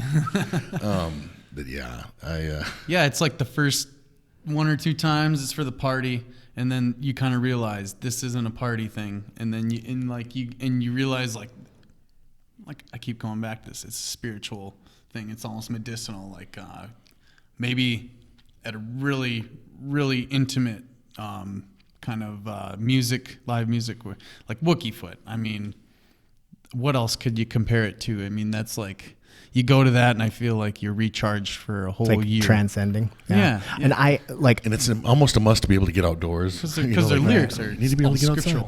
What's that? I said it's almost a must to be able to be able to get outside. Yeah. It's hard to be cooped up inside. Especially like not. I mean, it's part of it cool, but for the whole time, if you're planning ahead, plan it so you can get outside for a little while. So you can get something out of it. It's a message that's supposed to be taught through it. It's not just let's take this and enjoy the lights and have a party. I believe every time if it happens in someone's life, it was meant to happen, and there's a message there, but not always. It doesn't always get learned. Yeah, crazy. Well, what else do you have? Anything else on your list there? I got nothing, man. No. But we should recap as soon as we put the episode up, we will we'll be linking to Cram Jam's events. Yeah. So again, it's coming up on the 28th? Yep. September 27th and 28th. Yep. Tent setup and vendor showcasing will be about 1 p.m. till either 5 or 6 o'clock, and then there'll be that open jam. And you got the Misfits band. And the location again is the Paradise Resort. Okay. Or Paradise Shores Resort Bar and Grill. And you have an event page on Facebook? There's an event page. Okay, I'll get on that. Pre-sale tickets are available on there, as well as eventbrite.com. Perfect. Yep. And then, like I said, acoustic jam after the live music Friday night. And then Saturday morning, it'll be started off with some yoga, guided meditation. There might be a martial arts introductory seminar, and then again into the live music throughout the night, and acoustic jams and live fire spinning afterwards late into the night. And there's a very small possibility, very small, that there might be a spitballing appearance there. We'll have to see. So next week, again, we have our buddy Gavin Rydell coming up. And Gavin is a super interesting guy. He used to be Brock's partner in CFX back in the day. So he's like a ton of experience in the fight industry. But then he's gone on to do some really cool stuff in the vape world, and then also in the CBD world. And just I don't know. You're going to be in for a long one. It's going to be fun. So Gavin Rydell is awesome. I'm looking forward to that one. Yeah, he's such an interesting guy. Mm-hmm. Yeah. God, he used to be a douchebag too. That's another guy that I like, just like PJ, that like when I first met Gavin, I thought, oh my God, what a douchebag. And now I love him like a brother. I really do. So Do you have anything else on your list you wanted to? I think we got it all. I like your list. Yeah, there will be I forgot one other thing at the event. There'll be like beanbag toss and volleyball and and stuff, for and cornhole. sure. So. And DMT trips. No, maybe possible. There'll be a DMT stand. Right. Well, it's totally. I mean, it is legal. I mean, that's one. I mean, it can hardly not be legal because it's not even a drug. Yeah, we take a hit every day. We make DMT in our body. It's just all you're taking is a releaser. So, yeah, and thus far is legal. So they'll probably fuck that up like they do everything else at some point, but whatever. Jesus Christ. All right. Sounds good. So today I figured we'd take you out with a John Wayne and the Pain song. I haven't picked it yet, but I'll go through and I'll pick out a good one. They got a pile of them, so I just didn't get a chance to go through my music. But, yep, so we'll take you out with John Wayne and the Pain, and we'll see you guys next time. Thank you, guys.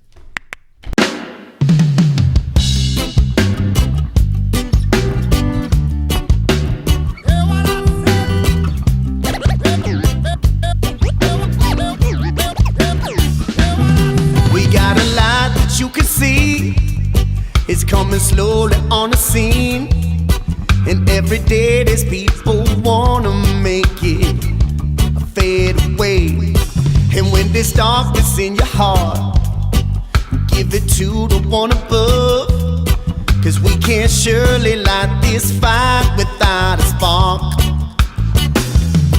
If everyone will look around, look around and see all of the beauty that's surrounding you and me.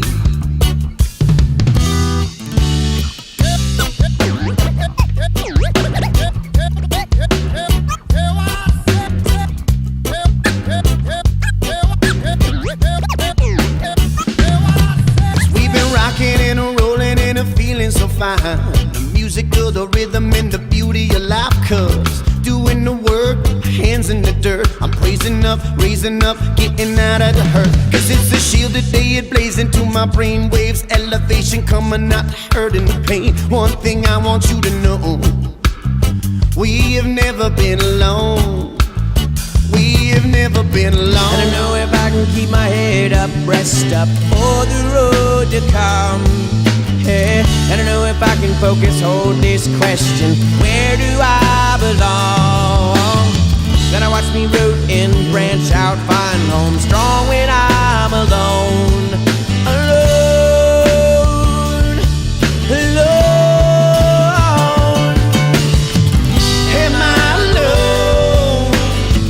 Sometimes I think so, but then I look to you, and I know that ain't so. Am I alone? Sometimes I think so, but then I look to you, and I know that ain't so.